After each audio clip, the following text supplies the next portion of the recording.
hold back. What's up, guys? Welcome to another episode of Traveling to Consciousness. I'm your host, Clayton Q. And today I am joined again by the all powerful Tiara Alicea. We first had a conversation on episode 002. Then the podcast was branded a little bit differently, and we were still trying to figure out what we were doing.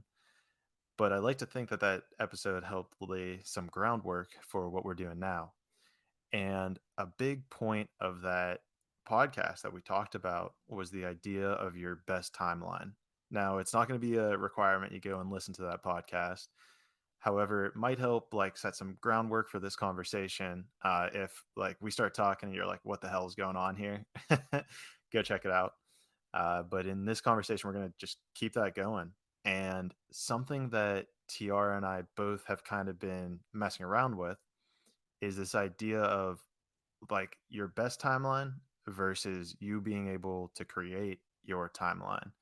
We had started reading a guy by the name of like Neville Goddard, and he has this idea of you can basically, manifest or create what you want.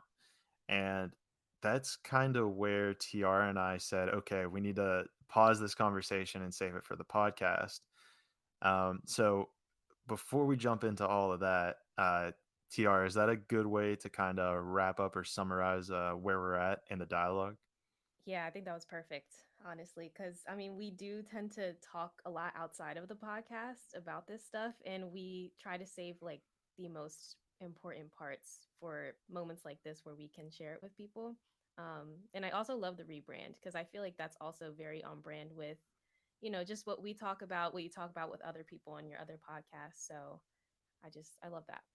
I appreciate hearing it. Gives me a Yeah. little bit more confidence. There's Yeah. probably like an ego thing, like, but I want my name in there, and then Yeah, sometimes, but you gotta separate the identity from, I guess, the purpose sometimes. 100%, 100%. Yeah. So without going too much into the rebrand, so where so when we left it off, we were talking about like your best timeline, being that you're performing at your optimal state. And I'm Hmm. not really sure how to describe it anymore because I'm now, I guess, transitioning away from that mentality and Hmm. where Neville is and saying, well, you can create whatever you want. So, what exactly defines your best timeline? Um, so I think he talks a lot about just you know searching from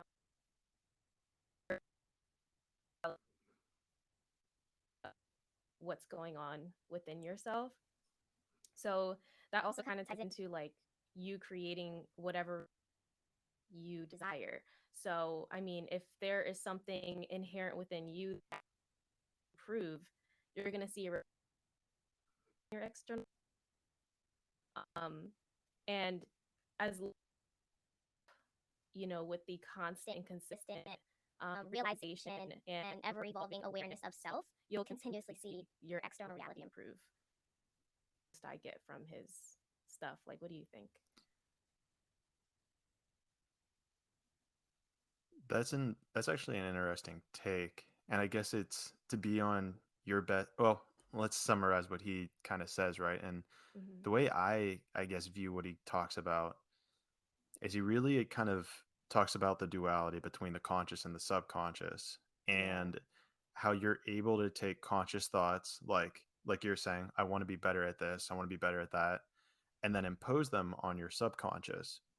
He even goes to the extent of going into biblical structures or stories and Hmm. explaining how that is a representation of the conscious mind versus the subconscious mind, how you're able to become the god of your own reality. Hmm. And so that's kind of where I took a step back and was like, whoa, like that's powerful stuff. It is.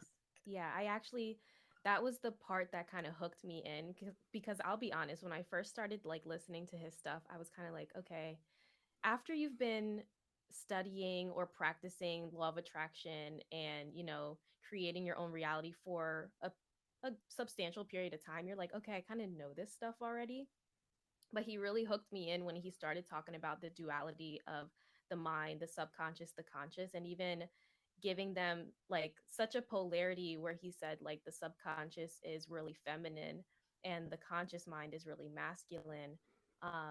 You know, your subconscious is more subjective and then your conscious mind is objective. So when he put it in that sort of perspective, wow, that I mean, I knew that, but it was kind of just like a really nice reminder that, you know, out of feminine energy, there are so many things that are created, you know, Right. and the masculine energy is just kind of like the container for that.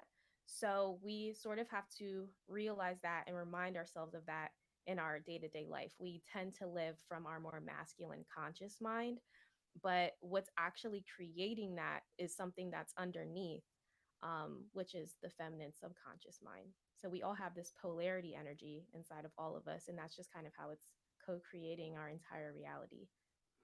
And I polarity is obviously like a really fascinating thing because of how many representations that has, Mm-hmm. throughout our lives and throughout, stories of biblical structures, relationships, uh, interaction with things. I always find other languages super fascinating because each Mm-hmm. word is either masculine or feminine, which Yeah, I find just fascinating in its own regard. Whereas, like in English, we don't have that at all. I know. Yeah, good point. I never realized that, but um, me being somewhat bilingual, I'm not like completely fluent in Spanish. I'm hoping to get there one day. But my, mom's side of the family is from Puerto Rico, so I grew up in that bilingual household, and just knowing that now that you put it that way, that makes so much sense. Right. And I don't know really what to make of that, the fact that it Hmm. is that split among words. Yeah. I mean, it's really, I guess, because of who you're addressing in the conversation or the context of which polarity you're talking about. Like a lot of times when you're talking about something more feminine, it's going to end with an A, or something more masculine is going to end with an O. So, like, we see that in areas of life. Um, and then just also, like, cultures have like yin yang, or, um, I mean, there's other ones out there, of course, but that's just one that comes to mind for me. That's always like a really great representation of the polarity. And then also, like, um, each one existing inside, like, the symbol. You see the white with the black symbol in it, and then you see the black with the white symbol in it. Right. And it has that and it's fascinating too how in the yin yang, is that the correct way to pronounce Is it it? yin yang? I hope I'm not like mispronouncing it. I hear a lot of people say yang, but I do like want to say yang. So I don't Yang want to is how like I was offend. always. Yeah. I don't want to I offend anybody. I hope I'm not saying it wrong. send all your hate to me and I'll parse it out and figure it out. It's my fault for bringing her on. Just messing with you. Let's get it. But yeah, so how they have that, there is still the little bit, even in the like the feminine side of, I think the yin is the yin the feminine, and Yin, then yeah. the so like even in that feminine, there's still like a speck of masculine kind of Yep. within it, and it's interesting how it demonstrates that display of, even I guess the purest feminine still needs a little bit of masculine within it, and likewise with the Mhm. masculine. And if we tie Yeah. that back to the conscious and subconscious, it's kind of it's really fascinating the way Neville kind of displays it, because the way that he kind of uses this manifestation, he uses the conscious to reprogram the subconscious, is he explains how as you're going to bed, you're falling into theta and beta brainwaves. And as you're kind of going down into that trance like state, you are now accessing your subconscious mind. And theoretically, and I believe it, is that, dreams are also a representation of your subconscious mind. There's Hmm. stories that are being played out to describe something to you about how you see the world or how you interact with the world or are unconsciously aware of the world around you almost. Hmm. Yeah. And so I find it fascinating how that connection kind of occurs as you're going to bed, um, between the conscious and subconscious. Did you get to that part in his Yeah. Yeah, and his Yeah, teachings of it. absolutely. Yeah, and I mean, I've practiced those teachings. I mean, we talked about it a little bit outside of here, but simple practices just like as you're falling asleep and also while you're waking up too, because you're still going from the subconscious into the conscious as you're waking up. Also, like changing your brainwave state and how that can have such a strong effect on your day to day. I know Neville talks about that a lot too. So it's really just like whatever intentions you're setting prior to going to sleep. And then also while, waking up is going to have such a strong effect on your day to day. Probably one of the most powerful manifestation techniques, in my opinion, because a lot of times, I know actually you posted a video on YouTube, I think recently, talking about the water manifestation technique. Oh, right.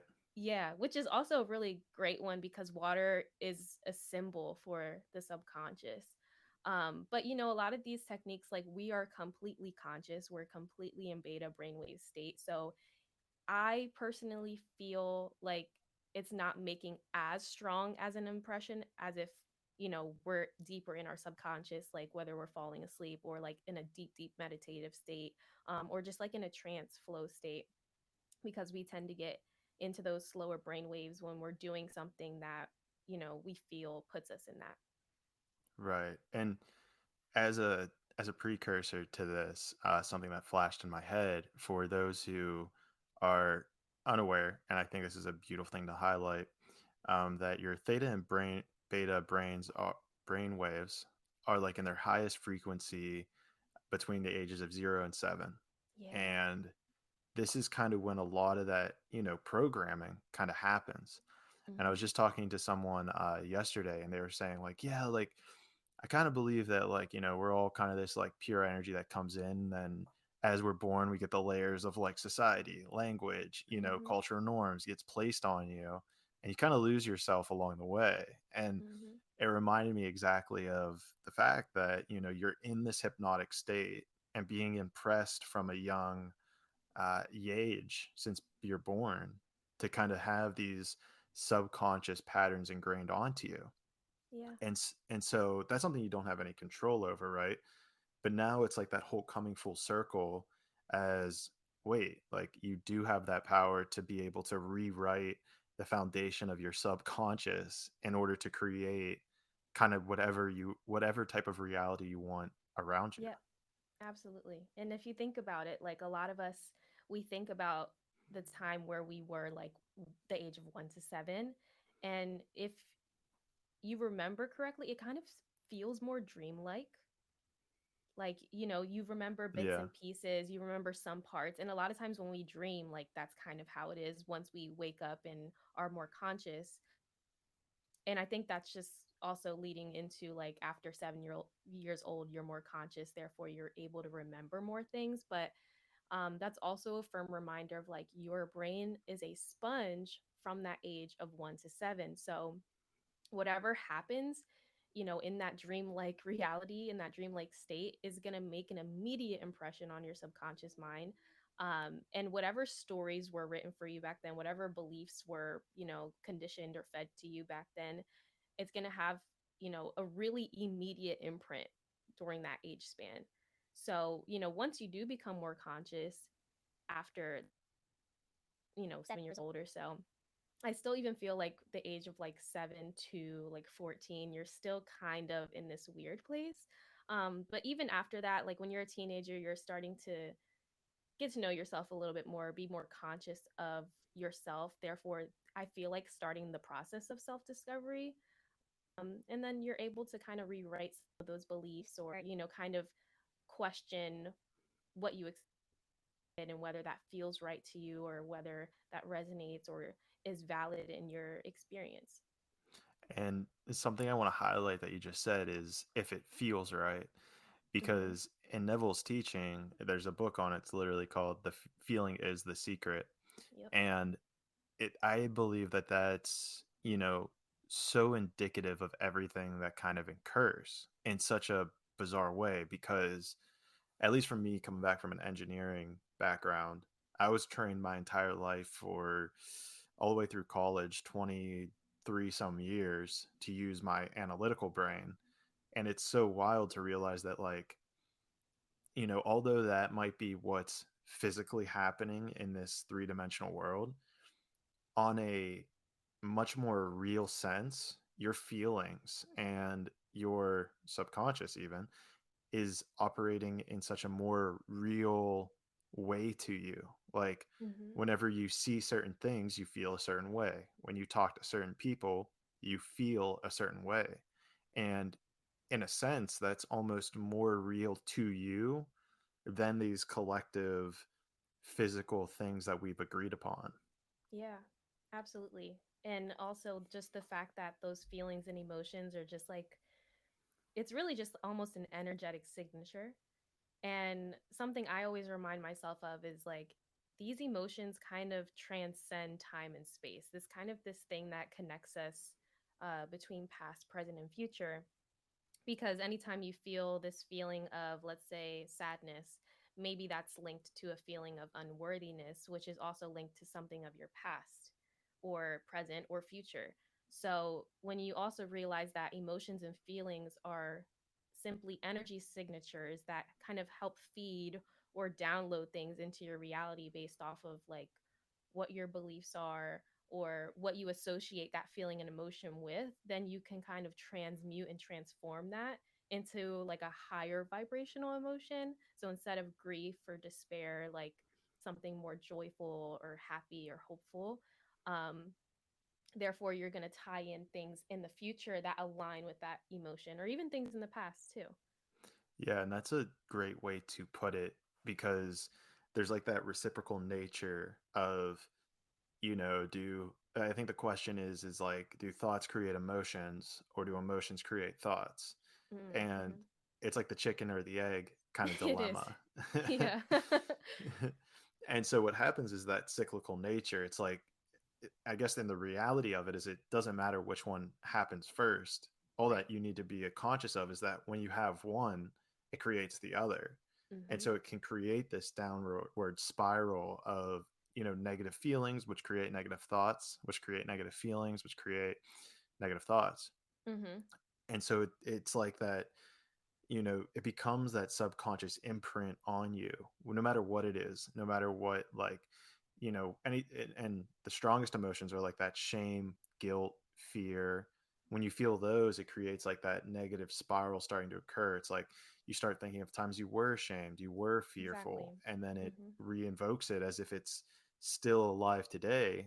And this Yeah. is what goes back to what you were saying, where it's, yeah, it's still alive. Like Mm-hmm. it, just because you don't see it in front of you didn't mean that it went away. Maybe Right. the danger subsided, but this is the time that you can kind of go in and it's in a way rewrite your own history by Mm-hmm. changing that subconscious programming of what happened and how you feel. Yeah, absolutely. Like giving it a different narrative. And that's going to completely transform like what happens anytime like they're going forward from that like now moment. That's kind of how I look at it too. Um, I was going to say another thing that you kind of made me think of, but I think I lost it. So I'll probably come back later. Emotions, thoughts. Yeah. uh, Well, something that I was thinking of is like how, if everything's happening right now, then there is no, and this is what comes into the whole feeling structure, right? Is we're told there is no past or future. It's all Mm-hmm. just now. Like there's the infinite now, and, past and future are an essential illusion. And so, Yes. therefore, if you're able to, let's say, biohack or hack your subconscious into realizing that right now is that future. I have that car, I have that laptop, I have that Mm-hmm. money, I have that relationship. Then you can live as if it's already happening, which makes it occur in your external reality. Yep. Exactly. And Neville talks a lot about like, you know, I don't know if you got to this part or like this really resonated with you, but not so much like thinking of the end, but thinking from the end Yeah. and just feeling how it would feel when you have that car. Like literally putting yourself in the state of mind, putting yourself in that moment, even of like, what do your seats feel like? What color is the interior? What color is the exterior? Like, picture yourself grabbing the handle, getting into the car, sitting in it, feeling the wheel. like all of those physical sensations and emotions that you would feel put you in that moment technically, because there is no past, present, or future. And Right. then you automatically like create that energy signature for yourself that just attracts it to you like more and more and at a faster and more rapid rate. With repetition, and even if you like go to sleep doing this every single day or wake up doing this every single day, it's like such a powerful thing, because you then not only start to think as if you're this person with this car, but you're being as if you're this person with this car. Right. And what you're touching on, and this might be a key distinction for people that are going to be researching this or looking this up, is what we were talking about at the beginning was like the law of attraction. And then what this is and what he has kind of laid out is the law of assumption. And it's Mm-hmm. like that assumption of already being where you want to be, right? It's like if you want a new car, don't don't think about having a new car, assume you already have it, and think about that first, like oil change is kind of the way Yep. that he would describe that. Yeah, absolutely. And I mean, I don't know about you, but I even do certain things to just kind of play with it and have fun with it and put myself in that more childlike mind state. So even if you like draw out the symbol of the car that you want and you put it on the steering wheel, so when you're looking at your steering wheel, you don't see your old car logo, you see the new one. You know what I mean? Like stuff like that, even though it's a little bit more playful, it's still imprinting on your subconscious, and your subconscious is believing like, oh, this is my car, because All it's in right. make believe, it's in dreamland, it's in like that age of 1 to 7 when you were 5 years old and you were doing stuff like that and you fully believe that you were driving that car at 5 years old. No, and I and I have a perfect personal example. There's a so he tells you to create like a scene, in your Yeah. mind of like what you envision. And I don't want to go into the specifics about this particular thing that I'm trying to cultivate, but I created that scene, and then like you're saying, I even like kind of drew in my notebook like a couple pictures that would have occurred in that scene. Hmm. And I shit you not, literally 2 days ago, I've been working on this for 4 days. 2 days ago, I saw that exact picture on somebody's timeline on my Instagram story. Oh, I love that. Right? That's so cool. I was like, oh my gosh, like this is like what he talks about is almost like the key to manifesting. It seems like Hmm. this is what everyone's trying to point to, but he's highlighted like the most I don't want to say scientific because he doesn't go into it, but the most logically like available thing that we have almost. Yeah, absolutely. Like I think if you want to look at it from a science perspective, you're probably going to look more at like Dr. Joe Dispenza when he talks about like breaking the habit of being yourself or like becoming supernatural, because he has a lot of science to back it up. Neville kind of comes from a more, it's like mystic, but it's also something that sort of just makes sense and it is logical if you're one of those people that is constantly questioning these things in your head but has never found the answers, because another thing is like those answers aren't necessarily going to come from outside of yourself all the time. There are instances that the universe kind of throws these things at you or like puts you in these um coincidental places. Coincidental, I don't really believe in coincidences, but um the answers always found within yourself, and your desires are found within yourself. Anything that ever is experienced, I feel like, is related to that, because we're all just here sort of remembering things. Right, which is crazy, right? Because and this kind of goes to the next step of what I was going to actually bring up at some point was, if he describes the subconscious essentially as God. And I have kind of even extrapolated that further, that it even goes to prove that we all are God. Mm-hmm. And I think that I've maybe gotten a little bit in trouble over the holidays by kind Uh-oh, of yeah. telling my parents that I am God. They're like, okay, who's this guy? Yeah. Like, damn, like come down your egotistical horse a little bit there. It's like no, but I not just me, it's like you guys are too. Yeah. And it's so it's fascinating that the chain of events that happens, right? It's like there's almost a proclivity to resist that.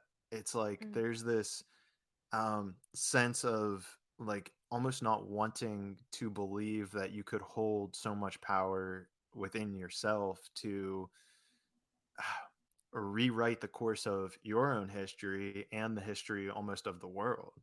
mm-hmm.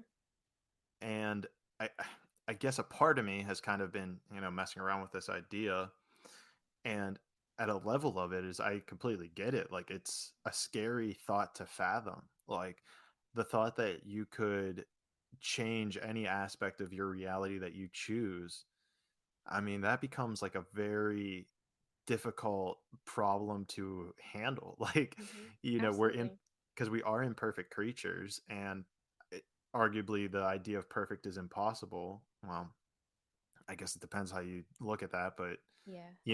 having to take on that massive responsibility, I mean, it becomes a daunting task. And if you're told that you can fix everything, maybe that's why people have a tendency to push away from that idea.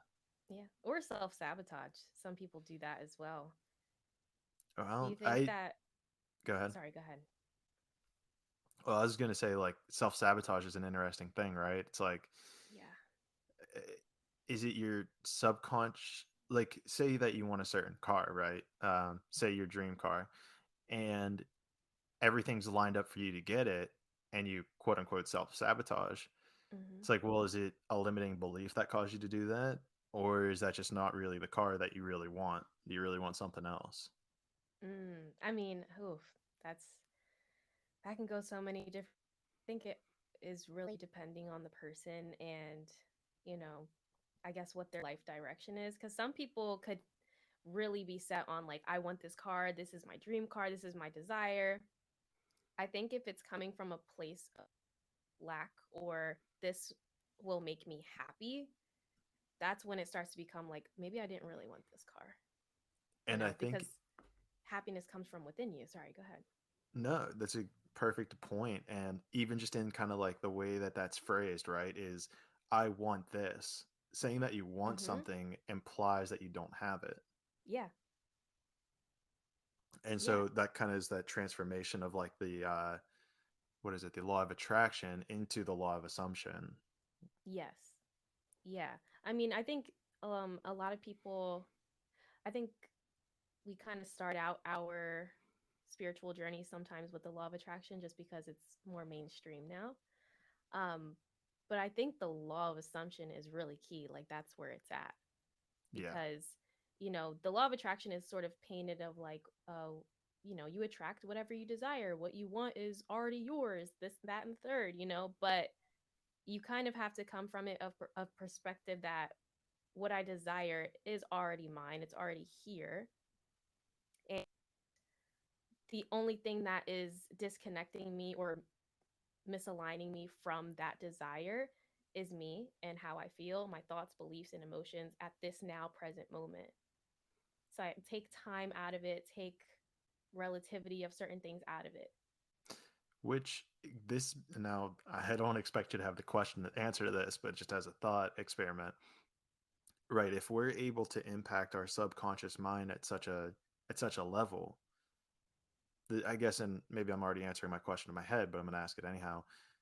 You still need to allow for three-dimensional linear time to kind of orientate almost the universe to present you with that item. Like if I Yeah, fully believe in these certain things, like time still becomes a factor of almost aligning everything else to get it there. Is yeah. How do you view that? Uh, I have a different view. I think if you would have asked me that question maybe like 2 or 3 years ago, I'd be like, yeah, A plus B equals C. But Yeah. now I come from it, or I come at it from this perspective of, you can get from A to C, and B could not even be included if that's not what's supposed to happen along your journey. Because we also kind of get caught up in time, and we have to remember that time is technically a limitation in this 3D reality for us. If we were living as like from this 4D, 5D perspective, time would not even be relative. So if we have to, how should I put this? I'm sorry, hold on. It's all good. Um,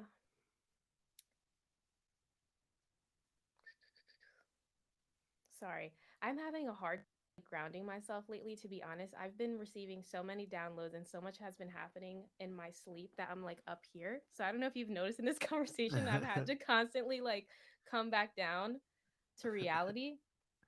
But okay, I got it back now. Sorry. It's So okay. you if you have a desire for something and you're living from the law of assumption, you have to take time as a limitation out of the equation because you cannot worry about how or when something's going to happen for you. That's only going to keep you from your manifestation. It's creating resistance, you Right. know, because you could have this thing made up in your head of like, oh, this is how it's going to happen. And that could be a limiter in itself. The time restriction that you're putting on it, I actually had this conversation with my boyfriend the other day. He's getting really like into crypto and he's making NFTs and stuff now. And he's like, well, maybe like 5 years from now, I'll build up a team and I'll be good enough to do this. And I would have mastered it enough to get to this point. And I'm like, why are you limiting yourself like that? You could get to that point a year from now. You can get to that point 6 months from now. You could be a master at it already. And you are putting a cap and a glass ceiling on yourself by thinking of it in terms of time. So I think Right. we just have to take the when and the hows out of our manifestations, and I think that's why it's also so powerful to just like thinking from the end, or making a vision board and just having fun with stuff like that, and not really worrying about that how and when, but just knowing that this is what I desire and this is already mine, as long as aligning my thoughts, feelings, emotions, and vibration with that, and I'm being as if.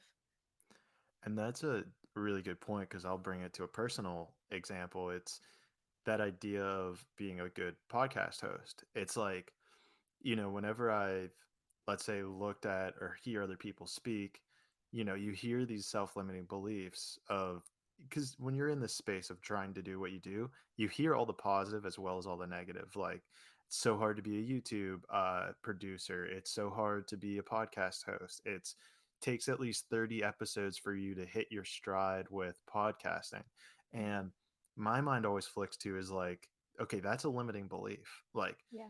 Like that you're just setting like a 3D marker for that kind of progression you're looking for. Mm-hmm. And to wrap it back to Neville, it's like, no, it's like I am the best podcast interviewer of all time already. Mm-hmm. I Yeah. am that. Like it doesn't, there is no time for this to need to occur. And to go back to your A plus B equals C, if I'm a math geek, but B is allowed to equal zero, you know what I mean? So it's Yeah. not even, Good point. so you are able to, you can bridge that gap instantaneously. It's just that predic- predicated. It's that, it's that limiting belief of just how, and that's what comes crazy. And I'm sorry, I'm kind of rambling here, but that's what is so amazing when you kind of listen to people and the way they speak is, oh yeah, it really takes 7 years to build a business. Oh yeah, it really takes this much time to get this much income. It's Mm-hmm. like, how much of that, I mean, it's just, to me, so much of it has to be a limiting belief of, what it takes. And I've even heard like, there was times along my journey where, like, right now I'm, well, I probably shouldn't say that out loud because it's not Too much. it. Well, what I was gonna say is like over the past, let's say, few months, I haven't had an income, but and I don't want to say that out loud. I didn't want to say that out Right. loud to You make don't it want to like real. manifest that for your, Yeah, yeah. yeah. It's just I am already making the $12,000 a month that I want, and but the point I'm trying to get at here is like as I was kind of saying that, and whenever I've talked to people, it's like, oh well, why don't you just get like a part-time job before blah blah blah, and it's like something has always just clicked Don't with me do as it. like It sucks. it sucks. Right, we should be doing what we love, right? All this is just play and for fun. Mm-hmm. Yeah, and Yes. also, I mean, money's another huge thing that I think a lot of people play with in terms of like law of attraction, law of assumption, and you also have to think about all of these things in a different state of mind, in a different context. I'm seeing a lot of light orbs right now. Jesus Christ. Sorry. Do This it. is kind of like hard for me to like concentrate sometimes because they're all just like, hello. Um, so in terms of money, like you just have to think about it as also this is an energetic exchange, and you're putting so much energy into like your podcasts. And so the energy that you're pouring out into this, you deserve to also get poured into and overflowed with a monetary abundance. Right. And so it's just that providing, right? It's just providing that Mm-hmm. value. How are you able to help? Can you help here? Can you help there? And that's kind of what my fundamental belief has always been is just like keep providing. And at some point, the universe is going to be like, all right, here you go. Like, Yeah. I'll take care of you. Like, here's what you've been looking for, and here's what you need. Yeah. Have you, in terms of like these things that we're talking about, aside from going to sleep and doing the visualization manifestations and stuff, have you done any other things to like transform your limiting beliefs just like based off of what Neville talks about, or other ways that work for you? That's a good question. And I kind of have the same question for you. But the one thing that I notice is like throughout my day, I'll catch myself having like the limiting beliefs will creep in or negative thoughts, and I'll be very quick to catch them and rewrite them and be like, no, Mm-hmm. no, no, no, no, that's not what's happening. Like, Yeah. something will happen. It's like, no, that's not what's currently happening. There's a he has a I'm not sure which books it in, but he's got plenty of people with case studies, and the one person said that his whole visualization was a specific like record music record, Mm-hmm. and he like visualized himself going into a store owner being like, hey, do you have this, him saying yes, him giving it to him walking out the door.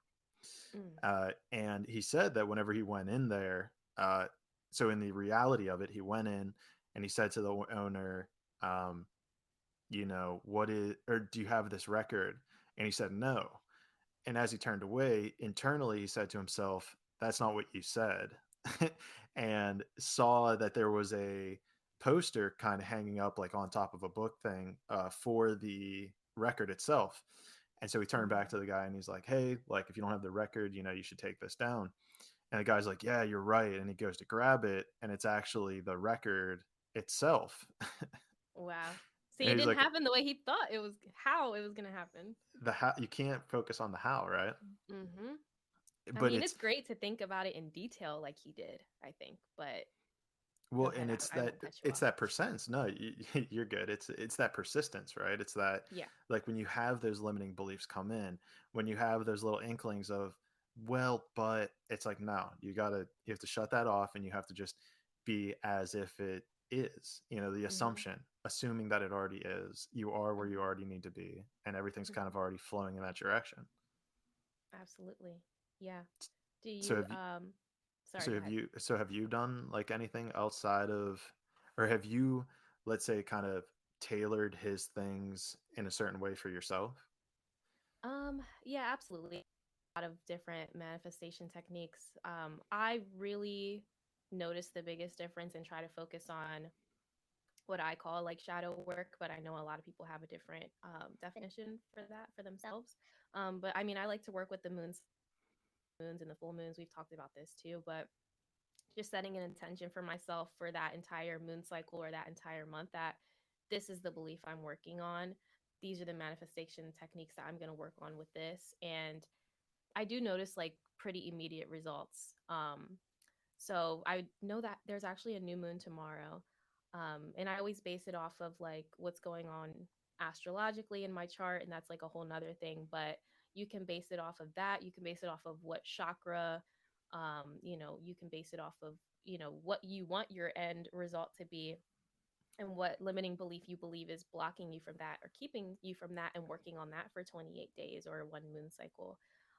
And I think, like you said, with the persistence of that and the consistency of that, you'll notice changing factors in your external reality like pretty rapidly. I notice it sometimes within 1 or 2 days. That's crazy.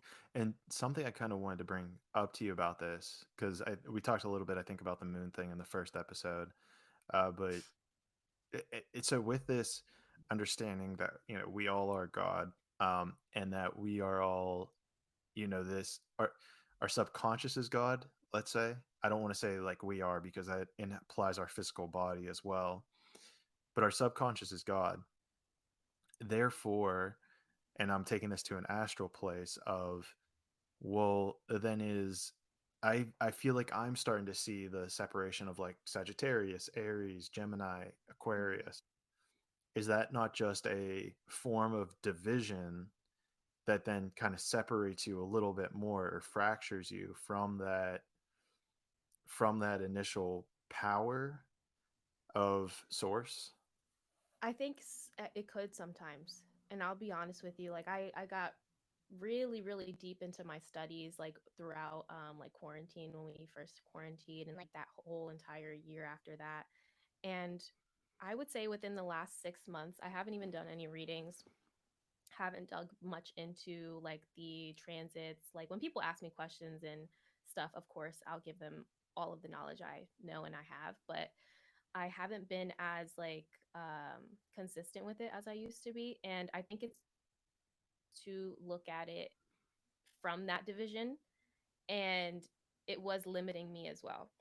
And I was kind of forgetting, like I kind of fell into this darker place, I would say, for the past 6 months, and I'm kind of coming out of it now. And just with full complete transparency and like authenticity here, I was really believing like, well, everything's faded anyway, like who cares, you know what I mean? Like I kind of started to fall into this thought pattern of like, I don't have control over what happens to me, and you know things are destined, things are fated, it's already like fate and free will are one and the same, so why am I even doing all of this stuff anymore? And I had to remind myself, of that. And we were talking about the alchemist at one point outside of the podcast one day, and you mentioned when they mentioned in the book, like, I think the biggest, I forgot how they put it, but basically the biggest like con or the biggest mislead in life is that you are not the creator of your reality and you are not the creator of your own universe. And for some reason, that just like made me snap back out of it. And I was like, okay, sure, fate and free will could be one and the same still, but free will is a really, really special thing that we have as human beings that I think is so underrated. And we can use that and manipulate that to our ability, not in the bad way, but ever studied Dolores Cannon, she talks about how we came here as human beings to learn how to manipulate energy, whatever that may Okay, be. So even that's if trippy. there, yeah, so like even if there is something that's fated for you that maybe is not to your best favor, you can still manipulate that energy somehow. You can manipulate the energy signature of that and rewrite that story, or um, change your point of view and perspective and look at it from, what is this teaching me? What am I learning from this? Go within yourself. Like it gets pretty deep, but again, I'm still coming out of it now because I'm not sure why I kind of fell into that thought pattern. But I think it had a really strong purpose for me personally, and just that, free will is way more powerful than we even can perceive yet. Right. And I think that even expands onto the human as being so powerful. Yeah. Do you think that connects kind of to what I was saying earlier with the, like, having that free will of infinity, of being able to create anything? Yeah, absolutely. I don't know if you ever watched the Matrix series or watched the latest Matrix. Have you Just wa- seen?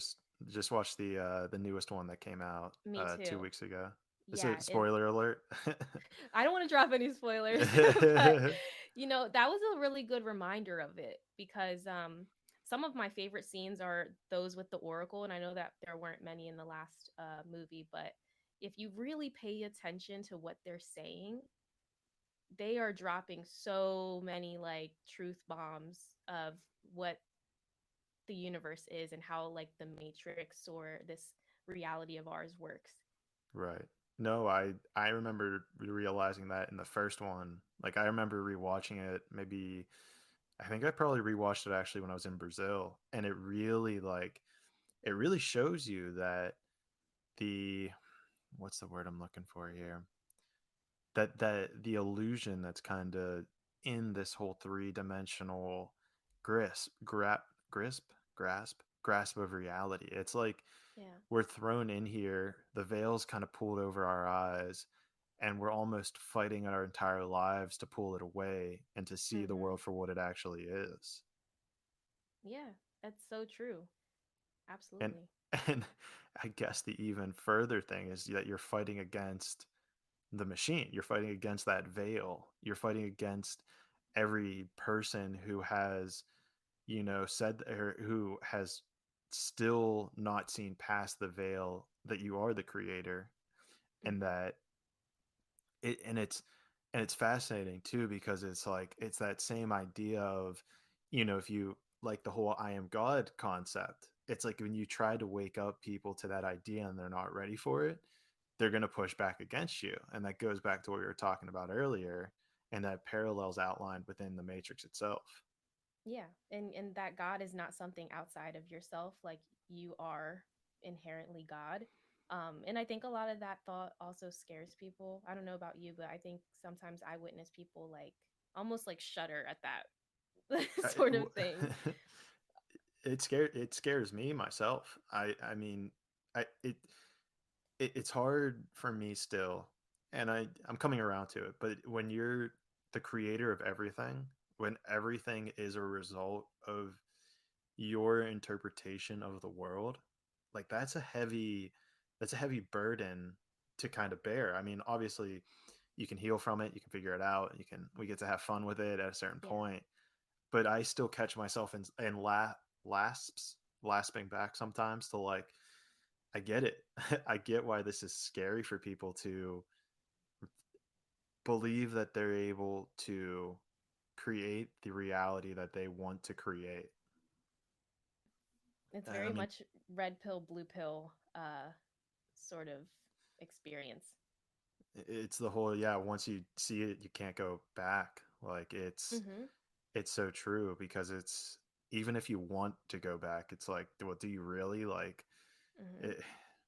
It's so difficult in those regards. Do you find yourself catching yourself in those like same thought patterns, or is it mostly in other people at this point? No, absolutely. I'm still human. Like I said, for that 6 months when I was sort of just falling into this fate free will sort of battle within myself, I don't want to say I forgot I was like the god of my own universe because I didn't really forget. I think I was just having a hard time like understanding and grasping how they can still be one and the same, and I can still make whatever I want happen with my free will because it's that powerful. They're still one and the same. Sorry, I think I zoned out a little bit there. No, it's Can you okay. repeat That that? I mean, even what I just said is still kind of hard for me to even. I keep trying to change my neurolinguistic programming here, so I keep saying understand because it's something that you have to understand from within. You know, this is it's kind of like one of those epiphanies that you'll have that you almost like can't put into words, but Okay. there can still be two truths even if they do sound as if they're like contradicting each other. So fate and free will can be one and the same, and you can still make whatever you want happen with your free will because it's that powerful. Right. You're almost what it sounds like is you're breaking out of even that binary. And if you attach Yeah. this to like the matrix, it's like, well, you could take the blue pill, you could take the red pill, you could take both, or don't have Mhm. to take either, or you could take Mhm. half of one, or you could take half of that one. And Yeah. that's, I think, a huge like kind of, and that splinters to infinity essentially. Yeah, and basically like every possible outcome, if you think about it from that sense, whoops, every possible outcome can be true and can be happening at the same time. Therefore, there is no time. Um, and every single thing is possible. Like I don't know if you've ever experienced deja vu where and it kind of happens in the Matrix sometimes where he's like something's different, you know? Like he experienced that moment and he thought it was going to play out one way But then there was one distinct thing that made that moment different, that made it have an entirely different outcome. And this has happened to me before, like in waking reality, where I'm like, oh, I've experienced this before. I'm having deja vu, but that woman wasn't standing there, or but this wasn't this color, you know. And that sort of helps you understand that there can be parallel realities of this one now moment, and it's simply like whatever now moment you're aligning yourself with.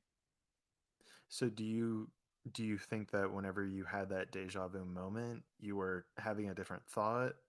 Could you expand a little bit more on that? Sure, yeah. So I would say I wasn't necessarily having a different thought, but I was more aware. Okay. So the only times I've ever experienced this, thankfully enough, I feel like we're in a higher timeline. That's the only feeling I can kind of tune into at that point, because every time I've experienced this sort of deja vu, it's when something bad is supposed to happen, and I kind of feel that for a split second. But then I notice, or I'm like more aware of not only myself and my internal um, dialogue, but also aware of the external and what's different there. And then that, maybe negative event doesn't necessarily happen. So let's say this woman, I was at a coffee shop and this woman was supposed to spill coffee in herself at that moment, because that's kind of how I remember it. But then I noticed instead of a hot coffee, she got an iced coffee. And I'm like, oh, okay. So that's we're in a different now moment. We're in a different parallel reality now, because of her free will choice, or maybe because of my free will choice to become more aware of that moment. It's still a really trippy thing to break down, and it's still hard for me to even grasp, because it happens to you in the moment and you're kind of just like, what? What just happened? Um but as I was watching The Matrix, there was one scene, I forget which movie it was, because I watched the entire series just so I could like watch the fourth one, and he says at a certain point, like, something's like, this happened before, but something's different. And I'm like, oh, I felt that, like what he was saying.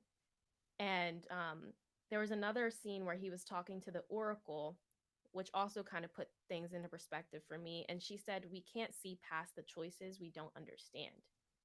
So if I'm not understanding a certain choice in that moment, whether that be my choice, somebody else's choice, I can't see past that sort of now moment. As in you can't.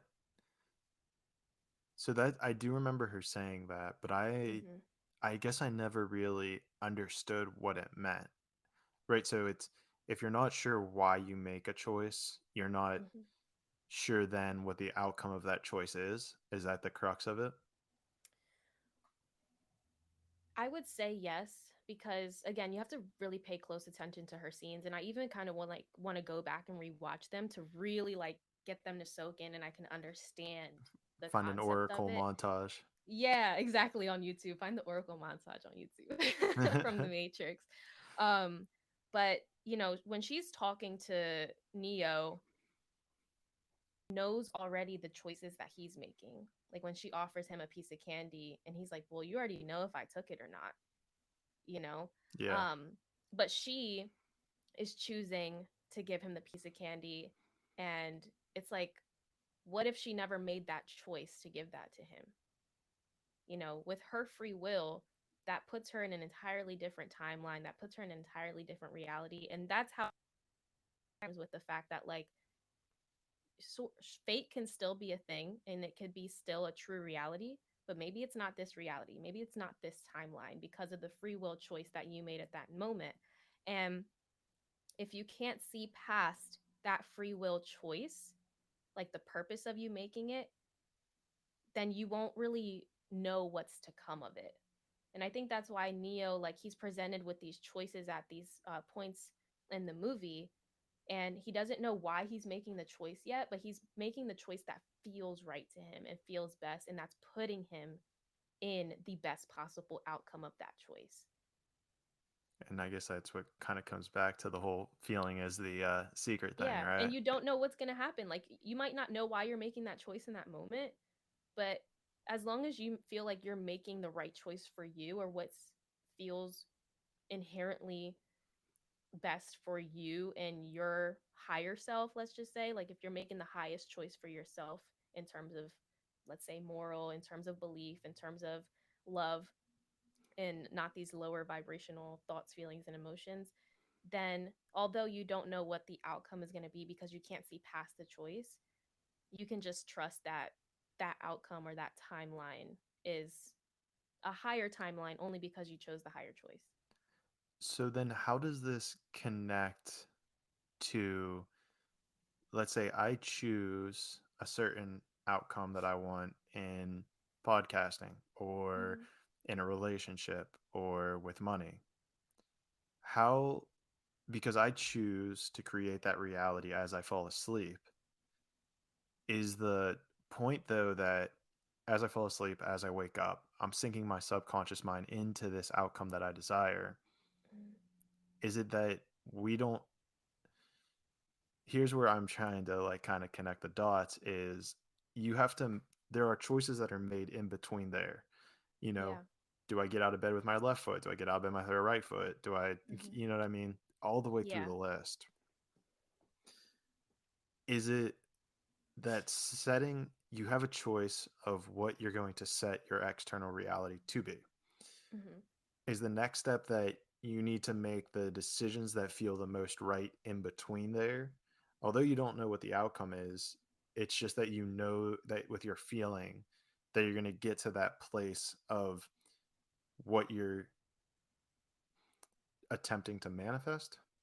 That yeah, I get what you're saying, and I guess that's how I believe it to be right now because those choices seem so small, but from a grander scope of things, that literally puts you in a different timeline, technically speaking. So, um, I think you kind of just have to trust and have faith. I know Neville Goddard talks a lot about faith too. Right.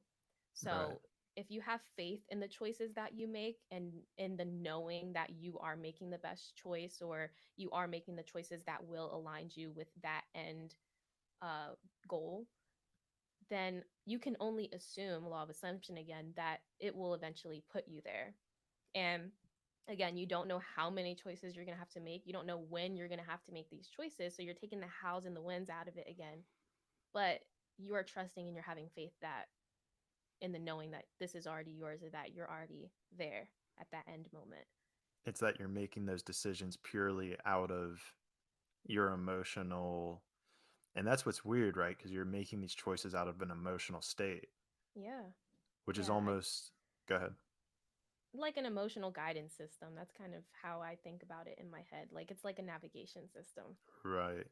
Yeah, because I think there's at least a cultural stigma associated with the concept of, well, don't make decisions when you're emotional. But maybe it's Mm, more, don't make decisions out of like lower emotional vibrations, right. such Yeah. as fear, guilt, shame. Yeah, because that can get very chaotic very quickly, because you're basically emotion is energy in motion. So any emotional choice that you make is going to have momentum behind it. So you have to remember that too. So if you are feeling a lower vibrational emotion and you probably shouldn't make a choice in that moment because it's going to have more momentum behind it that leads to more lower vibrational things, like wait until you're at a more neutral state of mind or wait until you're even a little bit better than that so that it has a little bit better momentum to back you up. As in making these incremental steps of like, okay, well, this feels just a little bit better than this does, right? Yeah, or even just like I'm kind of thinking at it from this point of, say you got an argument with somebody and you're kind of in this like tug of war of like I should text them this or call them or tell them off, or I probably should just stay silent until I feel a little bit better so that I don't say anything I regret, or um you know because both of those choices have momentum behind them. So you telling them off might lead to this huge argument. You're both going to say things that you regret. You excuse me, you may get into such a bad argument with somebody that you may not even speak to them ever again. And that's the momentum and the energy behind this emotional choice that you made. And then the other emotional choice is, you guys reconciling eventually, realizing that you misunderstood each other, or maybe there was miscommunication. You're taking your egos out of it and they're no longer involved. And then that the momentum of that choice actually is concluded with you guys having an even better relationship than you did before with this person. Through understanding the reasons and rationale that they made the choices that they made Yeah. outside of this emotional state. Yeah, exactly. I see. That's pretty cool. Yeah, because it's kind of feels like, just, and this is what comes back to the feeling of it, is that if you're putting your feeling in that, or constantly trying to bring it up, right, um, to kind of this more emotional state, then it's bringing you to that higher timeline, as we were saying. Mhm. Yeah, because I mean, everything in life is energy, frequency, and vibration. So our emotions have energy signatures. They're just vibrating at a certain point. And I don't know if I think it's the Hawkins scale of like your emotions and the vibrational Yep. frequencies of them. And they're literally placed at like almost like a point system of grief is down here at this, point, and then happiness is up here. So thankfully, I feel like even the higher vibrational emotions also have like increasingly better momentum behind them, because that manifestation just comes much easier to us because we are that of light and love and higher vibrations rather than lower vibrations. But you just kind of have to remember that whatever vibrational frequency you want to be on, you have to stay with that signature if it's leading to a certain end moment that you desire. So even if we know, let's go back to the car. Let's say you're sitting in your car and the feeling that you're experiencing is satisfaction rather than a feeling of regret. Regret is a lower vibrational frequency. Satisfaction or success is a higher vibrational frequency. So you have to kind of do the math on a daily basis with your choices, and like what choice is higher, what choice is in aligning you with that higher timeline constantly. Right. It's almost finding ways to continuously put yourself in that higher vibration. Yeah. Even like not even just with black and white choices, because I feel like we're like very yin yang right now and like very binary in the terms of what we're talking about, but even just doing certain activities or certain daily habits is like really really important. Such as. So like when you wake up in the morning and you do things like, say, I know you have like a really solid routine, which is amazing, but maybe somebody does like their yoga, their daily meditation, and then they have like a breakfast that, just sets the tone for their day, puts them in a solid vibrational set point that has momentum behind it for their entire day to flow right. And then on like the upside or the downside of it, let's just say they woke up and their alarm went off really really late, so they didn't have time to do their yoga, they didn't have time to do their meditation, and then they had to like grab a quick like grab and go breakfast. There's a certain vibrational set point behind that, and there's certain momentum behind that, and that's going to change the entire trajectory for that person's day. Right. Yeah, there's a lot of truth to that. It's like, how you start is it like gets that momentum, like you were saying earlier. It kind of gets that momentum rolling such in that positive direction Yeah. towards that goal. Yeah. And you have to think about the person that you want to be and what kind of daily habits and daily quote unquote choices they make. And you have to start making them. Like what it as if you are them. All right. Yeah. I mean, yeah, exactly. You have to be that person. Like, Right. something I've noticed in myself recently is, I think I told you when we were talking prior to like scheduling the podcast, but I've been going to sleep with the narrative that I intend to wake up in my highest optimal timeline or my best timeline. And then when I wake up, I awake in my best, highest optimal timeline as well. I saw it on like a TikTok, so I just started playing with it. And I changed the wording up a little bit because the best possible timeline. And I think that sometimes we can limit ourselves with possibilities, and we kind of have this like silent narrative of our in our head of like, okay, well, this is impossible for me, or this is possible for me. And I like to think in terms of like nothing's impossible. So I kind of changed the wording up a little bit. Um, but as I've been doing that, I mean, I told you literally the next day, I work a part-time job right now, but I randomly got $100 bill from like a person that, just comes in very regularly, like all the time. And I was literally doing what was in my job description. Like I did nothing special for this person. And she was just like kind enough. And she's like, you know what? Thank you for always keeping me on schedule. Thank you for always keeping me on time and giving me the right dates and times to come to my appointments. Here's $100. Merry Christmas. What? I was So doing this for amazing. like 1 or 2 days, you Yeah. know? And So that happened. And then also like as a result of, me going to sleep and waking up saying that, I noticed that I started to really step into this version of myself where I've been setting more solid boundaries with people because I had this like um shadow self aspect of people pleasing, which a lot of us have. got And it myself. yeah, it's a killer. It sucks. And when you start to become aware of it, it's like such a hard pattern to break. Um, Yeah. but for some reason lately, I've been a version of myself of really setting these boundaries like confidently, compassionately, clearly, concisely with people, consciously, and like it feels so good. And I kind of sat back and thought to myself, like, where is this coming from? I feel like this happened overnight. But I think it's really just a like a cause and effect of me stepping into my higher timeline with that intention that I had. And sorry, I know you're gonna say something. I kind of cut you off, so go ahead. No, that was it. I gotcha. It's a good to reiterate and to keep, kind of showing how it works in those examples. Hmm. And where our conversation kind of went, and this is what I kind of want to ask you, is in the terminology of my highest timeline, does that, to me, it feels like it kind of absolves you from creating what you want, or maybe not what you want, but your choice as to what that looks like. Does that I see make what you're saying. does that Yeah, make sense? yeah.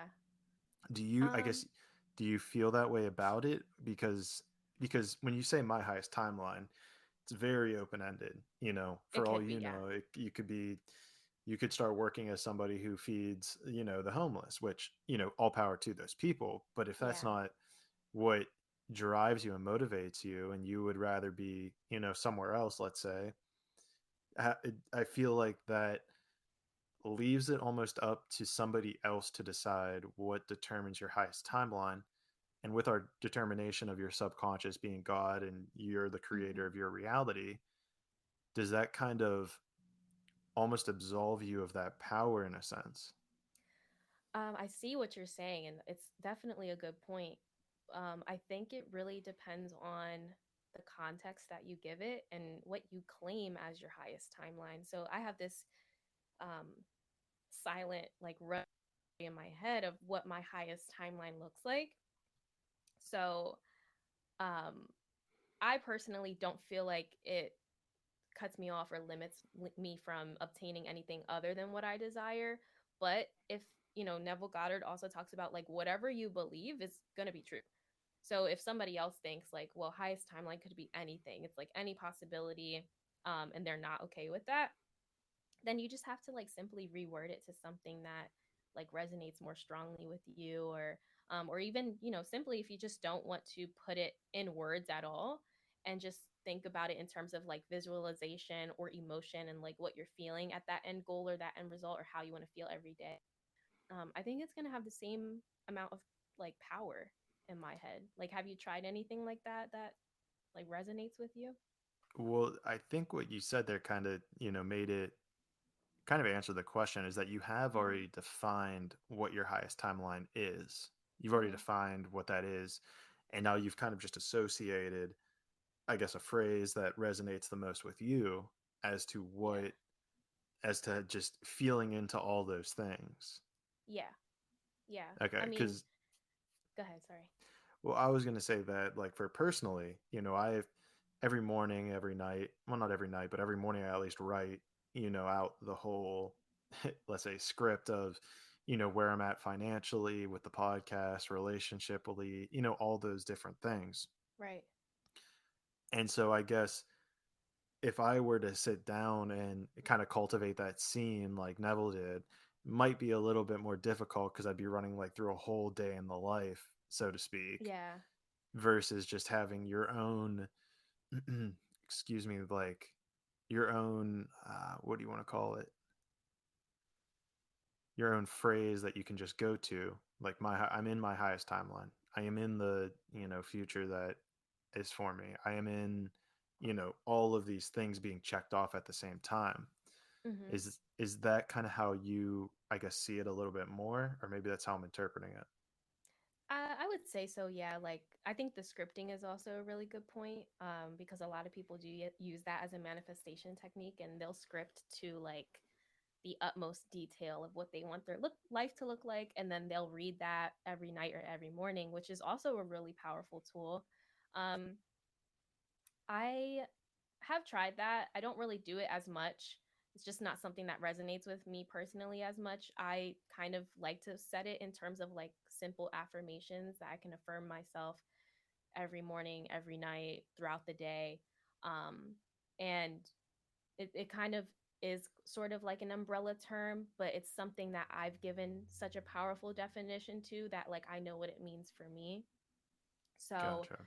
yeah, like if I kind of had to put it in simplest terms, that's sort of what it is. Okay. And so it's okay. Yeah, because I guess I wanted to, bridge that gap between just my highest timeline. Because when you kind of say that, it kind of, and maybe this is a good wrap up on our conversation from the episode 3 or 2, Too, where, yeah. yeah, where it was like, oh, well, like my highest timeline, but there needs to be some concrete, like, thing kind of below that Yeah. almost, where it's like my highest timeline feels like the feminine aspect of it, where it's just is, it's chaotic, is, Hmm. versus you need that masculine, like, well, my highest timeline includes this, Yeah. this, and that. Yeah, like the container and what holds that feminine creation. And I think what also helps is I have my vision board like right next to my bed almost. So I kind of see it when I wake up, I kind of see it when I go to sleep. Um and so just sometimes seeing that, and I know my subconscious mind is like taking constant notes of that as well. Um that's just sort of the context that I give it. So I think everybody needs to like kind of give that higher self or that higher timeline some sort of context so that you kind of know what you're aligning with. There's some sort of direction there, and it's giving it a container, that masculine energy. But your subconscious is still creating it. You're also still being assisted by the universe as well because it conspires in your favor. But you know, leaving things kind of open ended does sort of lead to any sort of possible outcome. So I think that's also the importance of like solid masculinity. Is to be able to give you that sense of direction. Yeah, that sense of security, direction, safety, that is what masculine energy is. And I think it might be a little probably easier for men to do this just because they have that natural energy within them. Sometimes a lot of women are just very go with the flow and they don't have as much of a direction, or maybe they don't know what they run into. A lot of women, and I don't know if you've experienced this, but like some of my friends even are like, I want to be super happy and successful and I want to have a purpose in life, but I don't know what to do.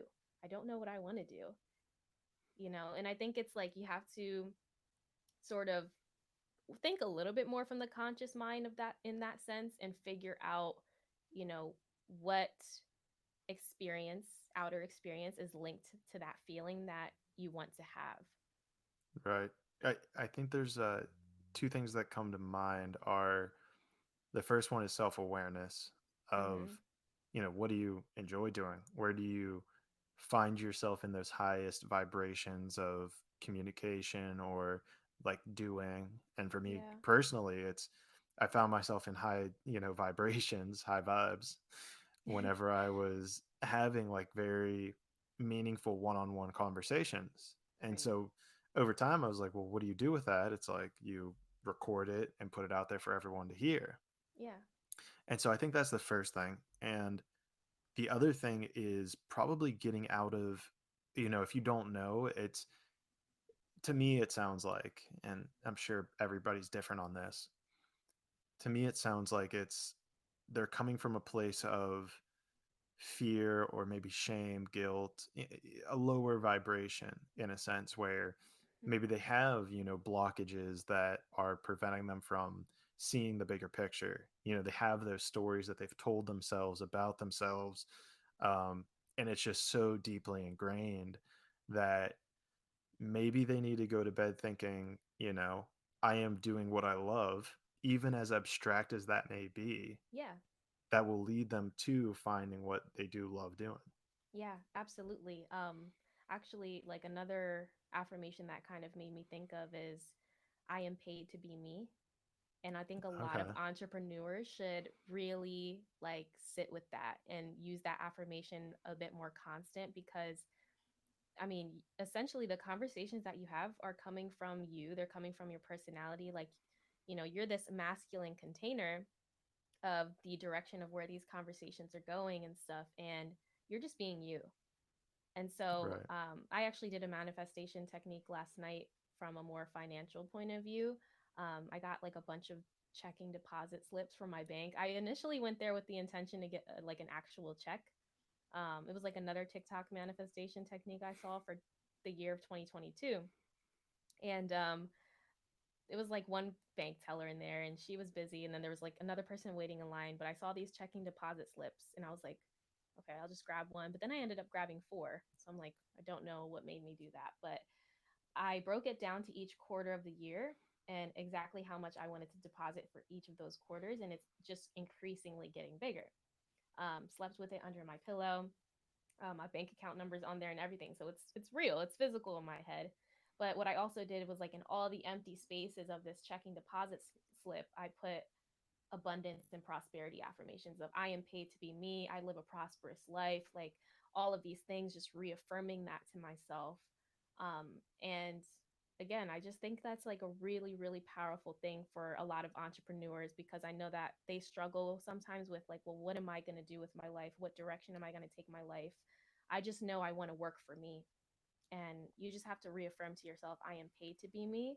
And even if that thing you love doing doesn't necessarily have a job description or a job title yet, you can co-create that for yourself. Like a lot, like 10, 15, 20 years ago, a podcast host was not technically a job title. Like Right. nobody was buying houses saying like, oh yeah, I'm a podcast, Yeah. but people have co-created that career for themselves and people can still do that. They have to remember that. Being a YouTuber wasn't a thing back then. Being a podcaster wasn't a thing back then. Being a TikToker wasn't a thing back then, but now we have created this thing for ourselves. Right. And first of all, I love that idea of getting the bank checking slip. I think I'm going to Yeah, go do that on Monday. I'm going to go do pick up it. one of those. Yeah. And even that, there that just sounds so authentic too. I love that affirmation of I am paid to be me. It's so just concise, subtle, and it resonates. It Yeah. has everything in there that is what you want to be. I mean, it's probably the it's a very resonating affirmation of almost self-fulfillment in a sense Mhm. where it's everything kind of just put into that one statement or that one idea. Yeah, So absolutely. I think that's powerful for a lot of people. uh that's probably powerful for anybody to want to take their self to that more like holistic place almost.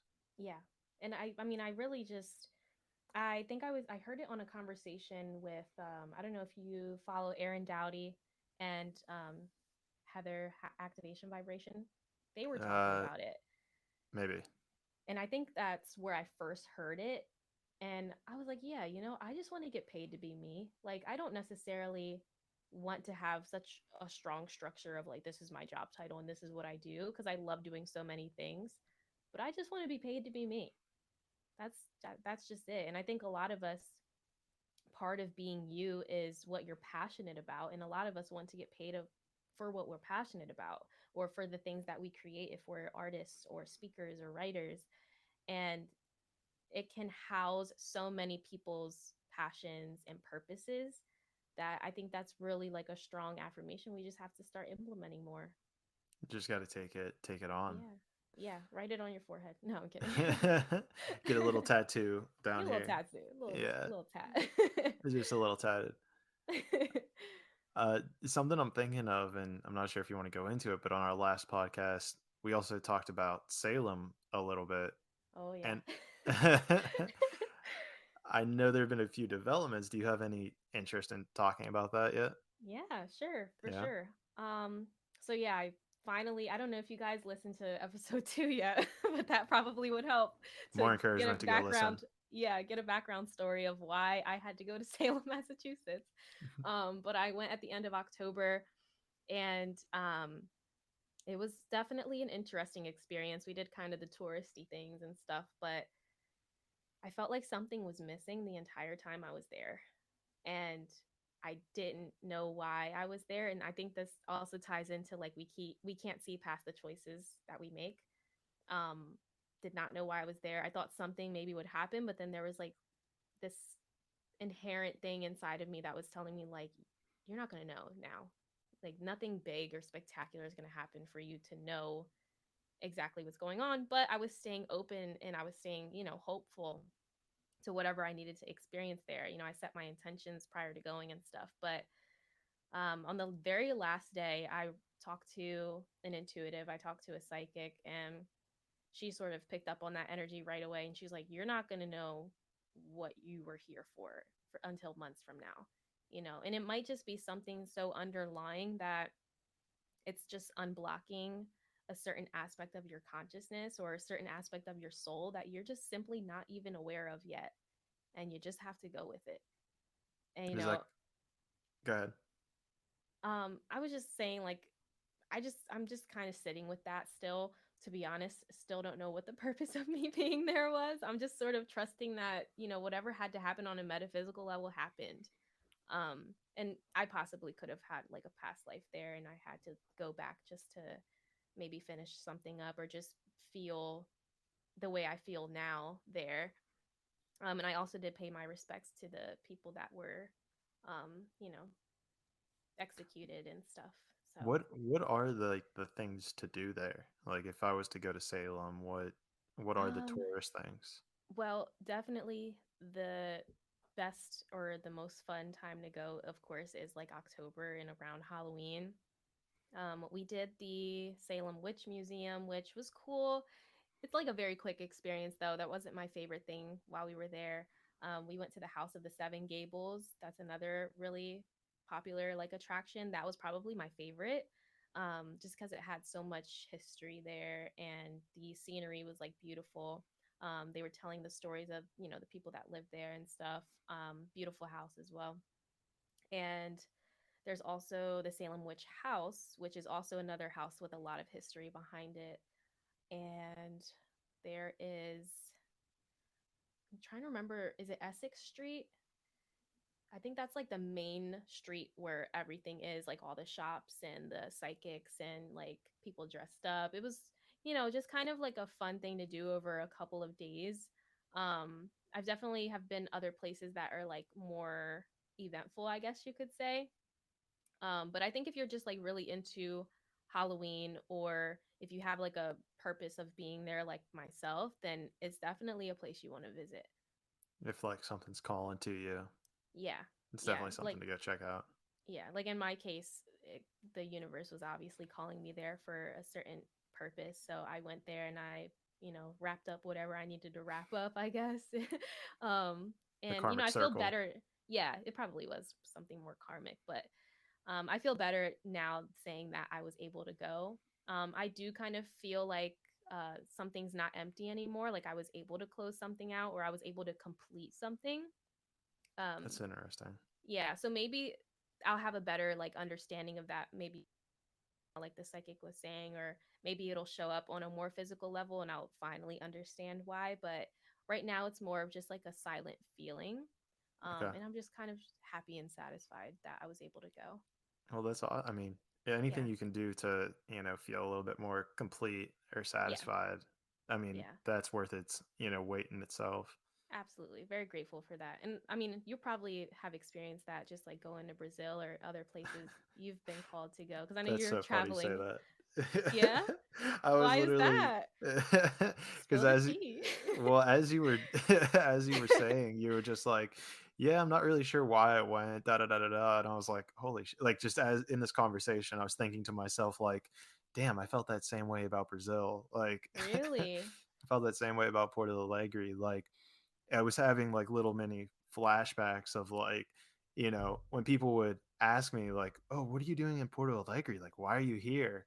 My answer was like, "I don't I know." don't know. I feel that. Yeah. So Yeah.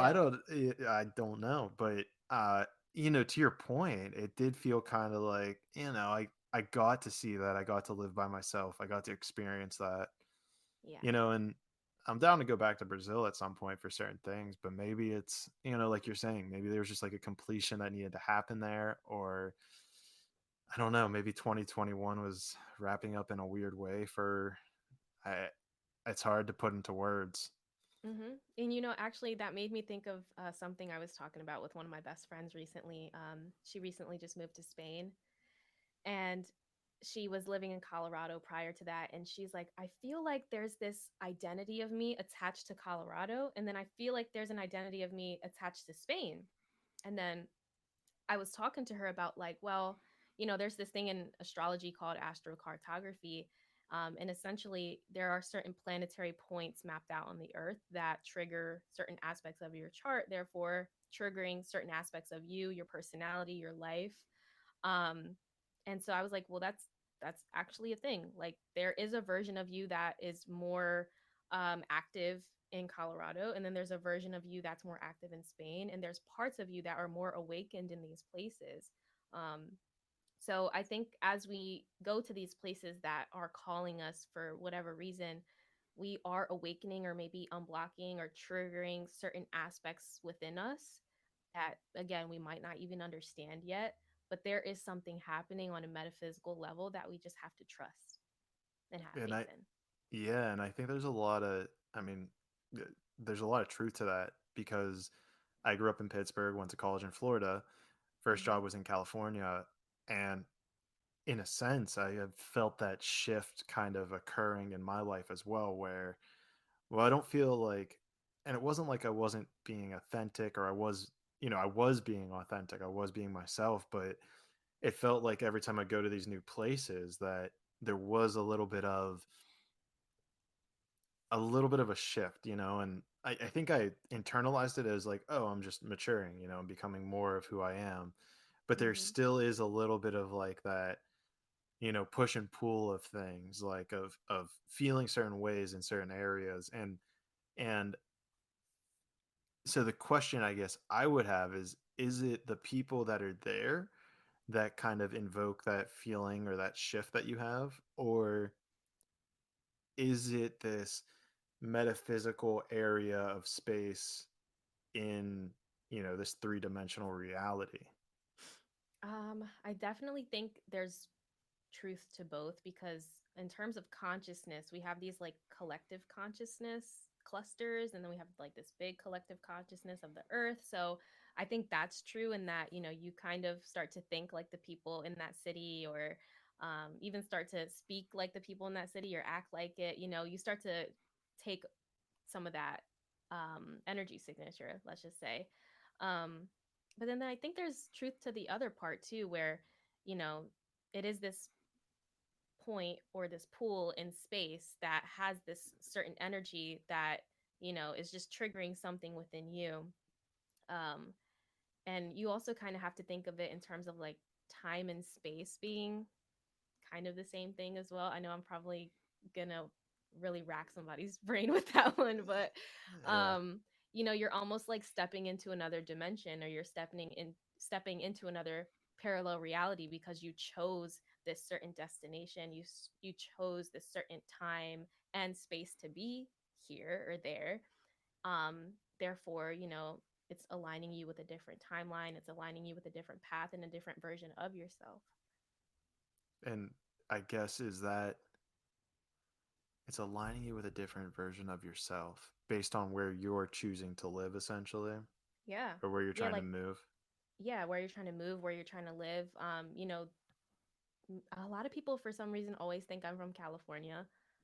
Even when I'm there, like I'm going back the first week of February, like some of the locals they ask me what part I'm from and I'm like I'm from the East Coast.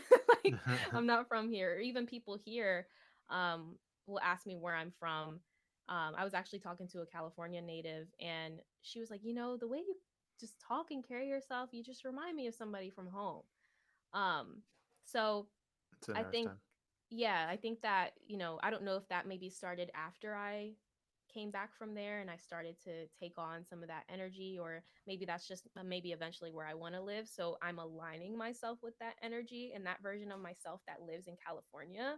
Right. Um, so, there's this certain identity or this certain person or version of myself that lives there, let's just say in this now moment. But right now in this 3D reality, I'm living on the East Coast and I, in my head, can just act as if I'm in California right now doing a podcast with you. Because I mean, that's how you got to assume it, right? To Yeah, make that's it how you have to happen. assume it. So then there's this version of me here now, but then I could assume that I'm stuck here on the East Coast, or whatever negative or limiting belief I have with that, and I could be acting as if from that, and that could have a totally different personality behind it because your Right. Completely personality is, shift. yeah, your personality is what makes up your personal reality. So there are always shifts with that. Which is pretty crazy in itself. I've never thought that. I like that little play on the words. Your Oh yeah, personality makes up your personality. personal reality. Joe Dispenza, love That's a him. Joe Dispenza one. Yeah, that's a joke. That was I think Becoming Supernatural. That was in that book, the Okay. first book I read from him. I've read that one, but I don't. I guess I don't remember. I'll have to Yeah. get to like Breaking the Habit of Being. That's the next one on my Oh, list. that's honestly out of the two books, I prefer that one. Yeah.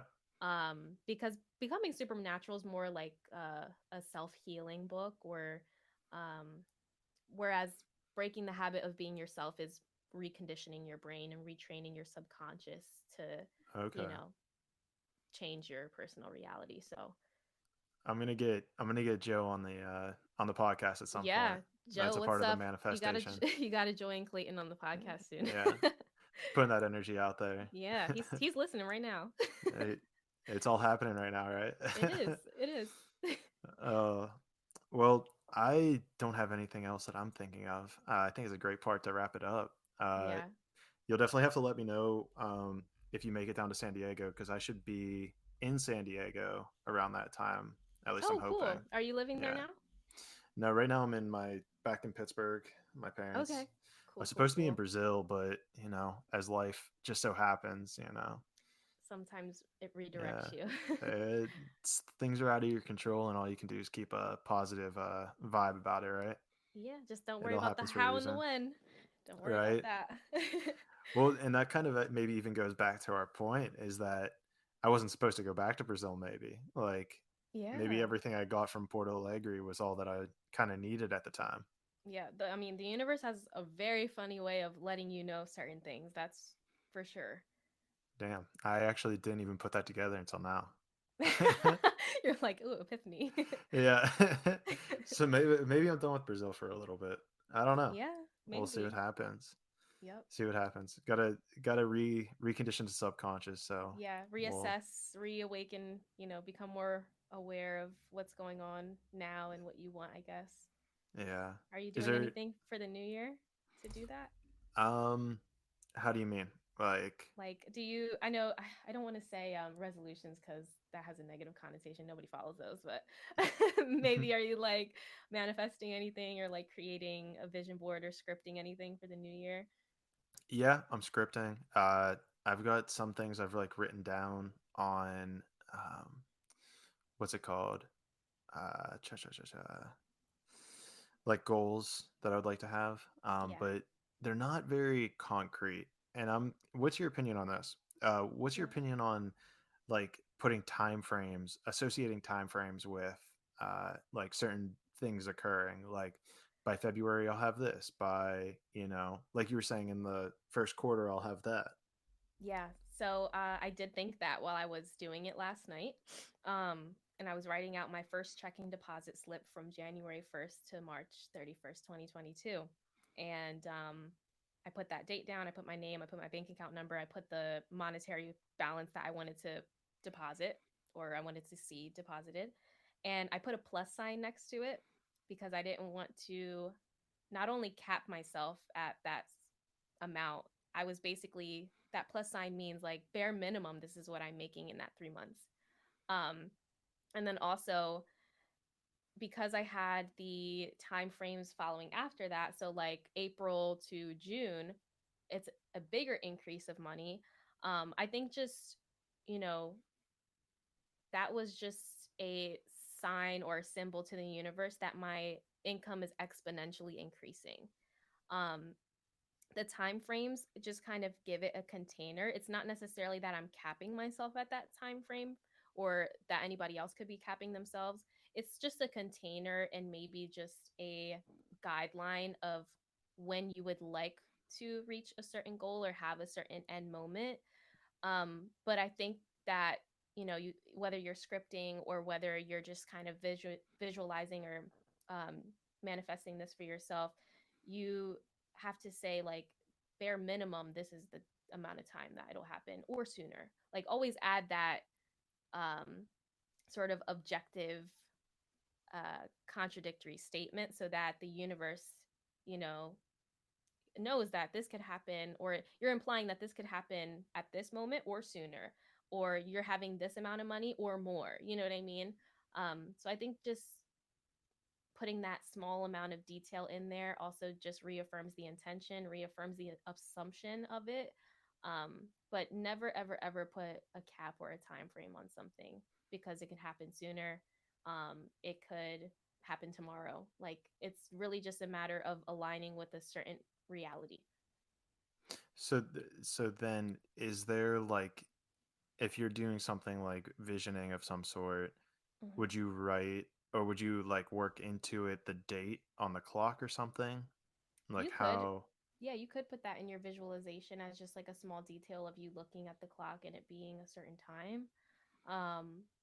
But I think really just staying with the assumption of it happening that time or sooner is probably the key of that. Okay. And So it's again, I like don't have all the before answers, the but state. Yeah. yeah, um, yeah. does anybody? I know, right? They were just kind of what, just meddling around trying to figure out what's going on. We're all just trying to figure it out. Yeah. That's cool. Yeah, the date is something that I've been trying to figure out a little bit more if I, because again, it's that balance between the feminine and masculine where the masculine's like it's going to happen at this time versus the feminine being like, well, within this time frame, or Yeah, the feminine being like exactly. it could happen at any point, but Yeah. it. But I think in our minds it's like, oh, is this even possible in this time frame? Like we start to put limitations on it, or like you said earlier, it takes 7 years to create a solid business. It could take somebody a year. So much can happen in a year, and we just have to remember that. And if even if it sounds realistic to you, like just rewrite your story and rewrite that belief because whatever you believe is going to be true. If you believe it takes 6 months to build a solid business, you'll have a solid business in 6 months. You're You right. know, if it that's just what it is. Everything's literally created from your mind. And that was something that I've like been working with, is to create like that, exponential ladder, is like start with something that seems like reasonable but just like a little bit more, Yeah. like, if it's, a small increase in something, and then, Yeah. keep playing with that and kind of pushing your limits as to your, fundamental belief, because you tell Absolutely. anybody you're like, oh, you're gonna have $1 million tomorrow, it's like the average person's gonna sit there and be like, okay, that's BS, like that's bullshit. Yeah. but Yeah. but then it's like, but that should be possible, right? If It anything's should. possible, then I should be able to manifest a helicopter dropping, $1 million out of the sky. Yeah. That's actually hilarious. I say that because there was a video yesterday where the helicopter, these guys were like stealing money and their helicopter was like going down. And I see they're like, oh, we're going to lose like altitude. You got to push money out. And they're like, we're going to drop $50 million just like in the middle of nowhere. And money's falling out of the sky, Yeah. basically. And I'm thinking to myself, like, okay, so it is possible. Like, Yes, you never know. There could be a helicopter hovering right? around your house. Exactly, yeah. It's like, are you a SpongeBob fan? Yes. Yeah. Yeah, Easy yes. yeah. There's that Magic Conch episode. Have you seen it? Yeah. Yeah. Yes. Where Yep. it's like the Magic Conch is just telling them to kind of like sit in the field. And Squidward Yep. were sitting there like, what are you guys just doing sitting here? Like, we got to go get food, blah, blah, blah. And they're like, consult the Magic Conch. And Yeah. then Yep. they're like, food will fall out of the sky. And they're like, what the hell? And then it's literally a plane flying by. And it's like, you got to drop the Yep. load. And it's just like all these picnic supplies. Yeah, and again, you don't know how it's going to happen. And even if you do have to play with small stuff like that, like you're saying, it really helps to build a stronger foundational belief.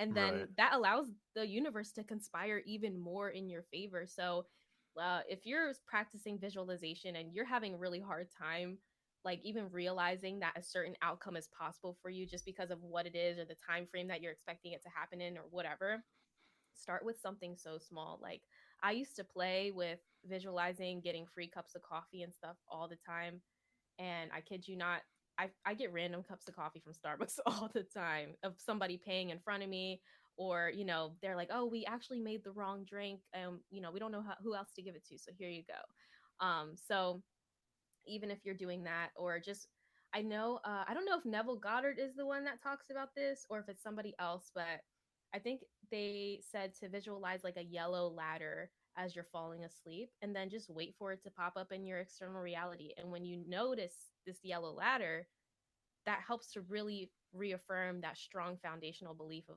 okay, I can really create whatever I want because this is something so small, but yet here it is. Yeah, I think his thing was it might have been actually climbing the ladder Was it where you like climbing? Okay. because it gets that visual like feeling involved Yeah. of like your Maybe hands I moving maybe up I it. was the one visualizing yellow. Yeah. I was putting more detail into it. That was the TR spin. It was the TR spin. Well, and it was funny because the I told my brother this, who's my brother's very, very analytical, aerospace engineer. Like he's Oh, yeah. very, yeah, He's and smart. yeah, I need to get him on the podcast, but well, I'm not going to go into too much detail about that, but He'll be on. He'll be on. he'll be on. He'll be on. I'm going to manifest him on. Mhm. And we, what was it? Oh, when I first like came across the Neville Goddard thing, the night I went to bed, we were skiing the next morning, and so I told myself like, okay, I'm gonna find $100 bill on the ski slopes tomorrow, and visualize myself putting it in my pocket, the whole thing. So I did that as I fell asleep. Mhm. The next day, we're skiing, and I ski ahead of my brother, and I like kind of stop a little bit and like turn around and wait for him, and I'm like looking up the mountain, and he comes and stops right beside me. And he goes, "Oh, what is this?" He looks down and picks up a wallet. And I'm like, "What the fuck just happened?" Like, I love and those. yeah, he's like looking at it and he's like ready to turn it in. I'm like, "Wait, just check if there's $100 bill in it." Wait, wait, Hey, oh, wait. wait. Find your secrets. Yeah. And I could tell by the way I said it that he like kind of built up some resistance as to like, Yeah. is Clayton going to keep this money if it's in there? And Yeah. and so I like didn't push it. But Right. he like kind of flicked through it, and it looked like it was at least $100. That's And crazy. yeah, he ended up turning it into like patrol and everything. Yeah. And then I told him this whole story of like Neville Goddard, and then this, and he's like, "So you would have kept the money if like it happened?" I was like, "No, I That I wasn't part of wouldn't the have kept that one. manifestation. No, that wasn't part of it. I didn't manifest the wallet, just the money." Yeah. I manifested finding the money. I didn't manifest keeping the money. Yeah. Yep, And exactly. so that came across, what was it called? Brazen Impudence. Oh, I've only okay. read it. And so Okay. the common thing is this, and this actually goes back to that picture I told you about, how I drew that picture and then saw someone take a picture of it and on my Instagram. It's like I'm still trying to figure it out, but the core concept is that yeah, it's like it's the universe saying like, yeah, you figured out the secret, but it wants you to be more persistent in it. Like Mhm. you need to fully believe in it. Like it's like saying, okay, like you know it's real, but you don't Yeah. fully like you don't Like feel there's that it's real. a small blockage still in your subconscious Yeah, and you got to figure out yeah. what it is. It's exactly yeah. That's exactly like what I think that's essentially what Brazen impudence. I hope I'm Imp- pronouncing that right. I'll I've only have to seen it look it up. written. Yeah. Okay. Well, because I posted the story on Reddit and there's like a Neville Goddard Reddit and Yeah, I the did see the that first actually. it I it's good to like get in there and figure it out, see the success stories, but it's Yeah. one of those things where it becomes a hole that'll just suck you in if you Yes. stay too long. Yeah. Yes. And so I posted my story, and the guy was like, "Oh, bras and impudence. Like this is what happened. Like research bras and impudence, and like you're on the right path. Just keep doing it." And I was like, Mhm. "All right, cool." And so Yeah. that's It's where a it led me nice down. reaffirm like reminder that, you're learning it and you're doing it right, but, as a human being, we still have these things that we have to work through. Like, I mean, if we had the keys to make $1 million in a year, we would have done it already. You know what I mean? But Right. we have to unblock those things in our subconscious or rewrite those stories or limiting beliefs so that we can get there. And of course, that does take some time, but you can do Sometime, sometimes. sometime. Um, so time being a limitation and all, but like you can do that today. You can have that epiphany or that realization or that sudden, you know, unblockage today and make that tomorrow. Right. Yeah, and I truly believe that, like, because you can kind of feel it at a certain level that Yeah. there is like, especially with how the more complex maybe you make this visualization or this scene, you can feel that there's those little doubts that creep in throughout your day. And this is the crazy thing that I've noticed is throughout my day, I'll notice these little like negative thought processes that are the opposite of what that that manifestation I'm trying to get at. Mhm. And so it's taking that second to be like, wait, no, that's not what happened. This is what happened. Mhm. Like, and it's so fascinating to me how it's like, just staying persistent with it, be consistent, just keep pushing forward, and it'll like kind of happen, or have faith that it'll happen. Yeah. Isn't it like I don't know where I heard this from, but they say like it takes 3 positive thoughts to eliminate one negative one or something like that. I've heard Or something maybe like that too. 7. Oh god, I hope you can't hear my stomach growling in the mic. I But miss it. my metabolism's so fast. I literally just ate.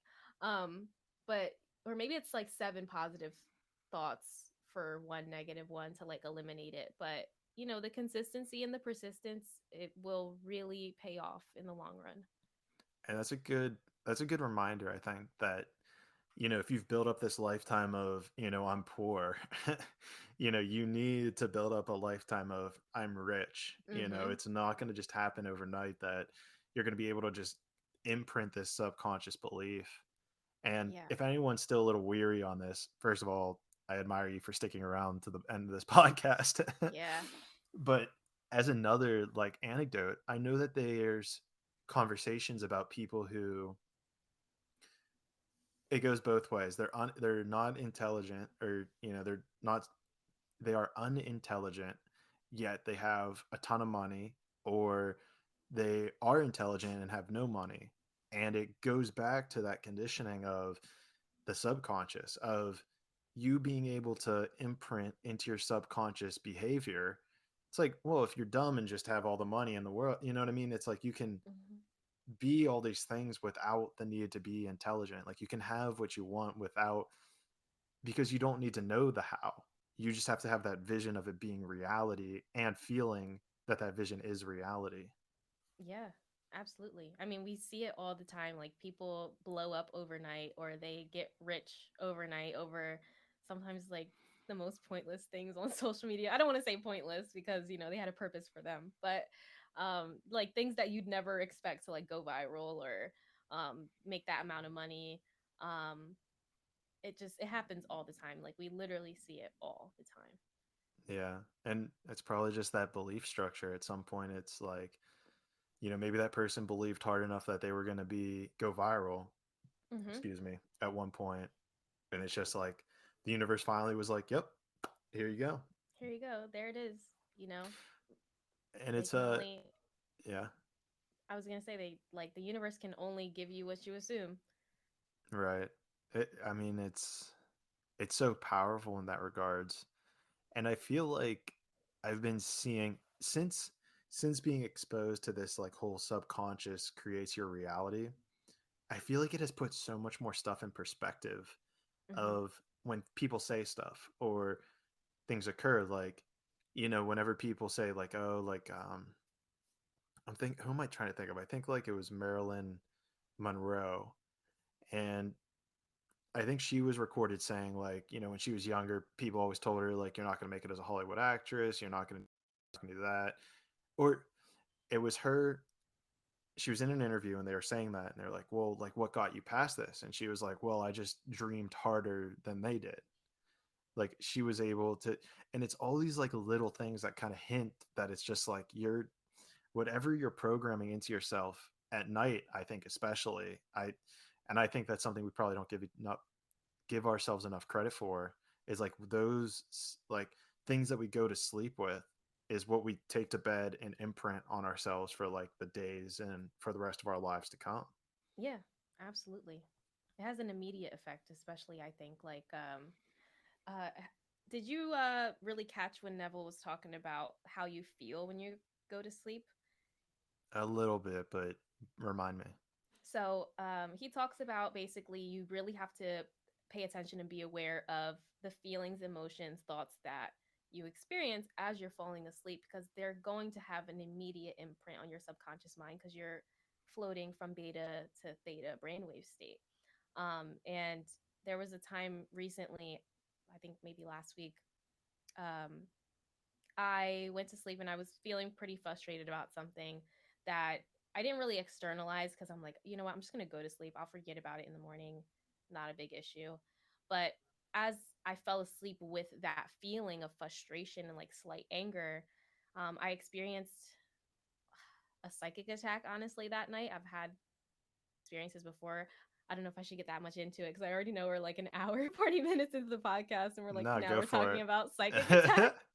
We can go um, as long as we can. Go for it. so I have noticed that I experience these negative psychic attacks where I experience lower vibrational beings whenever I go to sleep in a lower vibrational state.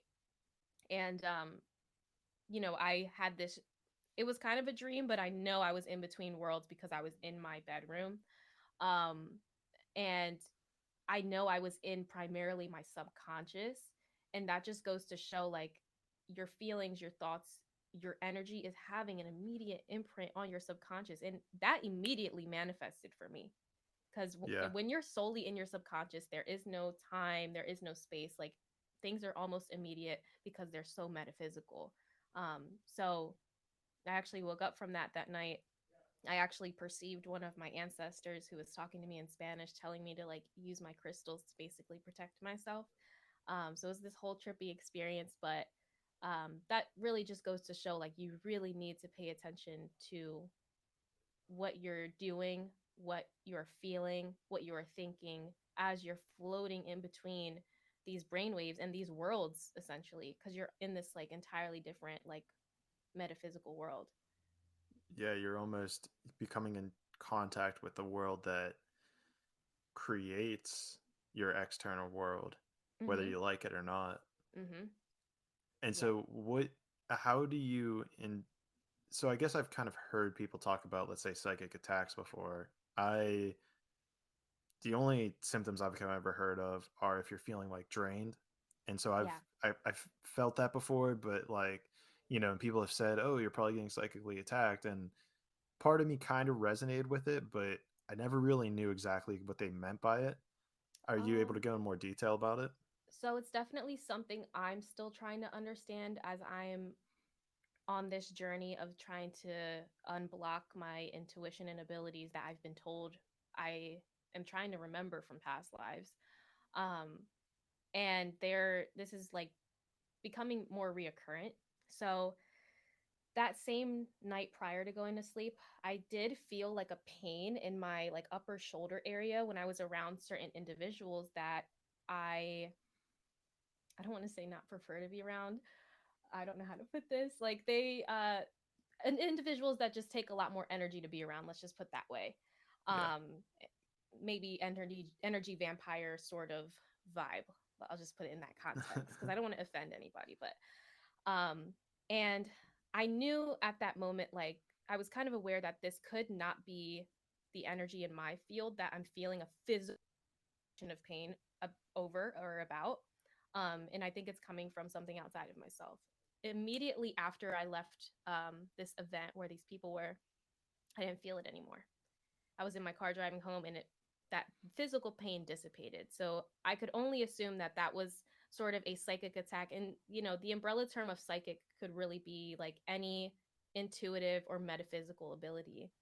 So in that context, that was more clairsentient, where I was feeling a negative energy manifestation of someone else that was just imprinting on my energy field at the time, and I was feeling a physical manifestation of it. um, but then, as I was carrying with me that energy throughout the night and I was trying to get rid of that, I felt frustrated with something else and a little angry, so that kind of had momentum behind it. And then I fell asleep that night, and I came into contact with a lower vibrational being that I interpret to be a psychic attack when I experience it in between states of sleep, only because it's happened to me a few times and it's not fun. Um, and you have to, like, with your free will, literally like sort of fight these lower entities. Um, and you wake up and it's kind of like a scary experience, but you have to like bring your energy back up and protect yourself and sort of create this like protective field around you so that that sort of thing doesn't happen again as you fall asleep. But that's what I consider to be more of a psychic attack, is like when I'm feeling a manifestation of somebody's energy in my field through any sort of clairsentience, clairaudience, clairvoyance, whatever. Or um, when I'm in my dream state or more of a subconscious state, and I come into contact with a lower entity that I didn't invite in, and they're trying to feed off of or imprint on my energy field. And Okay. you can't allow that to happen, so you have to use your free will to dissipate that. So how does that I'm trying to find a way to make the connection between, like, if we are God Yeah, and source energy, that has to be some sort of representation of ourselves as well. absolutely. Yeah. And is that, how do you kind of reconcile that? Is that an external energy that is just also on this, on Earth? Is that kind of just built up in your subconscious? I mean, I don't want to, like, I guess I'm not sure where to kind of take that conversation almost. Yeah, I mean, it could go so many different directions. I think I pick up what you're trying to say, because essentially, we're of the belief that everything in your reality is a mirror reflection of you, because you're the co-creator. This side of yourself is just a manifestation of you, your soul, your God. Um, so I think in the context of the most recent experience I had, that was a subconscious thing, because I was feeling something in my throat chakra that was being unblocked when I was in between worlds and in between that state of sleep and very subconscious in my room. So I think I did see a lower entity being that maybe was a manifestation of something in my throat chakra that felt blocked, because again, I said, like, I felt frustrated about something, but I didn't externalize it and I didn't address it. So because I didn't vocalize it, that chakra probably felt as if it was blocked. And because the chakras even are said to have consciousnesses of their own, you know they can co-create things too. I guess they can manifest in their own way too. So that's one thing. But when you kind of get to these, like the astral realm or like the 4D 5D reality spectrum, um there are like people that astral project and stuff talk about encountering other entities or other beings. um and you can look at it from the perspective of, it's just a projection or manifestation of whatever you believe and whatever's going on in your consciousness personally. Or you can look at it from a more external point of view, if that's just what's going on around you. um But recently, I will say I have been looking at it from a point of view of everything that happens is just a projection of my consciousness. Right. So I guess in that sense, then it could be almost that those, let's say, dark entities are, I guess, energy from your past per se, or from times that resonate with you that we're trying to seep back in, maybe to your alignment with your throat chakra. Like, did you feel like you were pushing out energy from your throat chakra that kind of cleared the space in this moment? Mm, I think yes. Like there was something that was trying to clear out because so basically what happened in the context of the experience was I sat up in my bed and I was, encountered with this like darker entity and I could tell they were kind of feeding off of me, but this here I just felt like tight, almost like a knot in your throat, like when you get choked up about something. Mm-hmm. And I just kept trying to like scream, stop, stop, stop at this entity. But I think what it was, if I'm trying to make sense of it, is just the consciousness of my throat chakra itself, and there was like a duality or like a binary moment where like between my ego consciousness of my throat chakra and my soul consciousness or like that of more love saying like stop holding yourself back from saying these things, stop, not allowing yourself to set these boundaries or set protective energy over yourself with your words or whatever meaning I were to give at that moment. But the way it feels in that moment is so strong and it's almost like you can't even put it into words. It's hard for me to explain sometimes, but when you wake up from this, it almost feels like you experienced a nightmare or you encountered some sort of like lower entity being. But then when you realize that it could possibly be just a aspect of you or a projection of you trying to tell yourself something, it helps you understand it a little bit more and clear and transmute that energy out. So I think in that sort of situation, it was more of a clearing and a transmutation of energy for my throat chakra because even, after that instance is when I also started setting better boundaries for myself. Gotcha. Um, so, it can happen in so many different ways, but what it, the other interesting thing that happened was when I did wake up and I was fully conscious, I started seeing these bigger energy fields in my room of light, and they were kind of just like zooming by, just kind of around. And I could tell that that was probably just like my team of light protecting me or kind of trying to help me clear out that energy. Again, could be other aspects or projections of me. Um, and I saw one really big dark one, just like in this corner where I was also experiencing in my dream state. Okay. So I was like, oh, yeah, I don't want that to be here. But of course, at the time, I was Yeah. really scared and I wasn't really thinking about it rationally or understanding it from this perspective. And I was just asking for assistance to help clear it out. You know what I mean? Which, again, I saw the reassurance of that helping me out. And there was way more light. And then there was just the one darker, bigger energy field. Um, and it's scary, of course, when you're so energetically sensitive like that because you're not going to really understand at the time what's going on until after the fact. Um, but again, I had an encounter with one of my ancestors who was speaking to me in Spanish, and that's the only reason I knew it was an ancestor, because of my lineage. And the vision that popped up in my head and then audibly was Spanish woman's voice, and it looked like my grandmother or my grandfather's mother, or either I interpreted it as like a future version of my now aunt because she looks like her. That was the vision that popped up in my mind, and telling me like utilize your crystals, use your crystals, put one underneath your pillow, set up a grid in your room is like the message that sort of I received in like maybe a minute. Like it seems almost like an immediate transfer of information. Right. Um, and for some people it feels like a conversation like this. For me, it feels like split, like bits of information, and the only like audible thing I heard was the woman talking to me in Spanish telling me to use my crystals.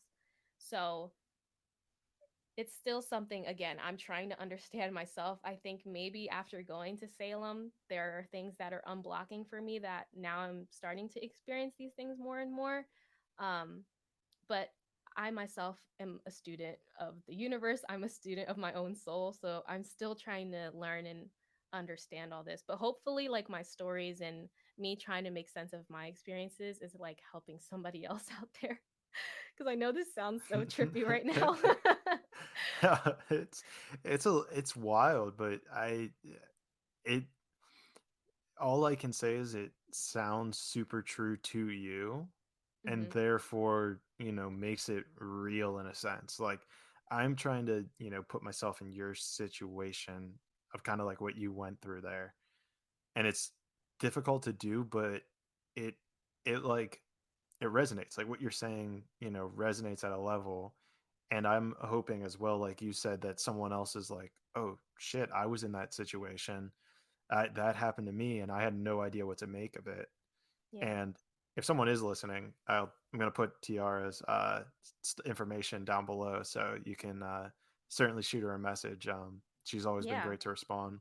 Feel free. Yes. I'll also Yeah. definitely be making a lot more content in 2022. I think there was also some success blockages for me the past few years that has kept me from just putting stuff out there. So I'll What's your definitely be sharing more. what's the goal there? What's the goal there? YouTube, podcasts? Um, everything. Like I used to have this. I used to have too much masculine energy, where I Okay. would like schedule things so regimented, and I would schedule a certain amount of YouTube videos and a certain amount of TikToks and a certain amount of podcasts and all of this. Now I just schedule myself creation days, and Okay. whatever um avenue I feel like going down, and whatever what's the word I'm looking for, like I guess whatever container I feel like using, like TikTok or Instagram or YouTube, that I feel is fitting for the type of information I'm giving out or the length of the information I'm giving out, so on and so forth, is what I'm doing now. It's just something that feels more true and authentic to me. Because sometimes it is a bit more difficult for me to make longer content other than podcasts. I could talk for freaking hours. But for like YouTube, I would really struggle making long form content. It didn't flow as easily for me. So I'm probably going to make shorter form content, and the longer form content will probably be more vlog style is what I'm thinking right now. But I'm just going with creation days. Like I'm going with the flow, whatever I feel like resonates for me when I wake up that day, whatever bit of downloader information I receive to share, I'm just going to do that because that's just what feels more authentic. That sounds like a good plan, right? And that's Yeah. something I have been trying to like meddle with as well, is like finding that balance is a weird word, but just creating stuff. Like I've been trying to put together a blog, podcast, YouTube, and it's like it can get overwhelming for sure Yeah. when you're like, well, I have to do this and I have to create this and I have to do that. And it's like Yeah. it becomes a lot whenever you're like, well, I have to do all of these at this certain time, but you need to take an appreciation for that ebb and flow of, the ups and downs of, creation for that Yes. matter. Yeah. Like as an example, over the next week, I have like 4 interviews scheduled, That's which amazing. yeah, I love it. I'm like, holy shit, this is taking off. I Hmm. am, everything that I've been trying to, make happen. Hmm. And so the beauty of that is then, if I there's a double-edged sword there, I guess, because it's like, all right, this is sweet. I'll be able to get these done and, be able to, have these all through halfway through February, and then I don't need to worry about recording a podcast. But I don't but you can't take that mentality into recording the podcast, or it's going to be trash, or if I burn myself out, that's not going to deliver high quality content. That's another killer. Yeah. So you need to be able to feel into when you should be doing or producing what you need to do. Absolutely. Yeah, I think uh a big problem with that, with the perfectionism, which I know we've both struggled with in the past, but putting so much pressure on yourself does not serve you at all. Like it does not help No. anything. I know that's something that really fed sort of that regimented structure that I used to sort of go off of that never works for me. I ended up never following it because it didn't have the room to ebb and flow. It didn't have the flexibility. And I couldn't really feel into that moment like I would if I just like got up and, did this podcast with you. Or if I just got up and I was like, you know what? I've had these few epiphanies this week. I'm just going to share them on TikTok really quick, Yeah. like just those sort of things. And just focusing on like creating the content and getting it out there and loving it rather than like feeling so much pressure about it being done a certain way or getting it done within a certain time. Just having a lot more freedom with that, I have noticed like has helped me so much. So, hopefully like you experience that too. I know you've done like an amazing job already with your podcast, to be honest. Like you're super consistent and stuff, but I know Appreciate it. that freeing yourself of that like pressure and that like perfectionism feels so much better. Yeah. And just, I it's so funny because I have listened to old podcasts I've done and been like, oh, like I need to cut that out or I need to do this different. But it's just a part of that growing process where now, if someone's listening to that old episode with us and now listening to this, the goal for me is to hope that they're like, oh wow, Clayton's like gotten a lot better at like hosting this, and Yeah. even the guests. And this is a part of the reason I wanted to bring it back on is to see like how things have unwound and like how things are going now. And Yeah. obviously gonna have you back on, I'm sure, at another point in the future, but like that's kind of the whole process of this, of seeing how that whole thing undoes itself almost. Like it's not Yes. perfect, it's never going to be perfect, but No. just keep making it 1% better and see how Uh-huh. that kind of flows.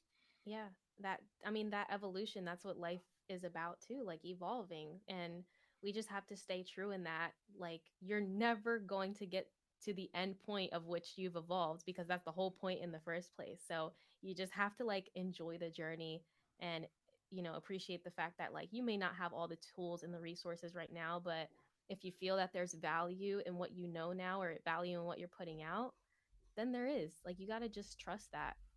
Right, and it's having like that trust within yourself to kind of just to feel it. All right. Mhm. Absolutely. um I think that's a beautiful spot to leave this off on. I think did so you too. I just do you have anything Go else you ahead. want to add? No, I think that was an amazing conversation. I feel like our conversations are so quick, but then I look at the time and I'm like, oh, we've been talking for 2 hours. It's like, oh, that's why I'm hungry. Yeah, right. Yeah. Um, okay, well, with that being said, Tiara, I appreciate you being here. Everyone that's still listening, thank you for listening. If you're listening on Apple or now even Spotify, I know they do rating systems, so please leave a rating. If you're listening on YouTube, drop comments below. I'll reply to all of them. Give me some thumbs up, subscribe, follow us on our platform, see what's going on. Hopefully, you guys are enjoying this. And with that being said, let's keep growing together. Yes.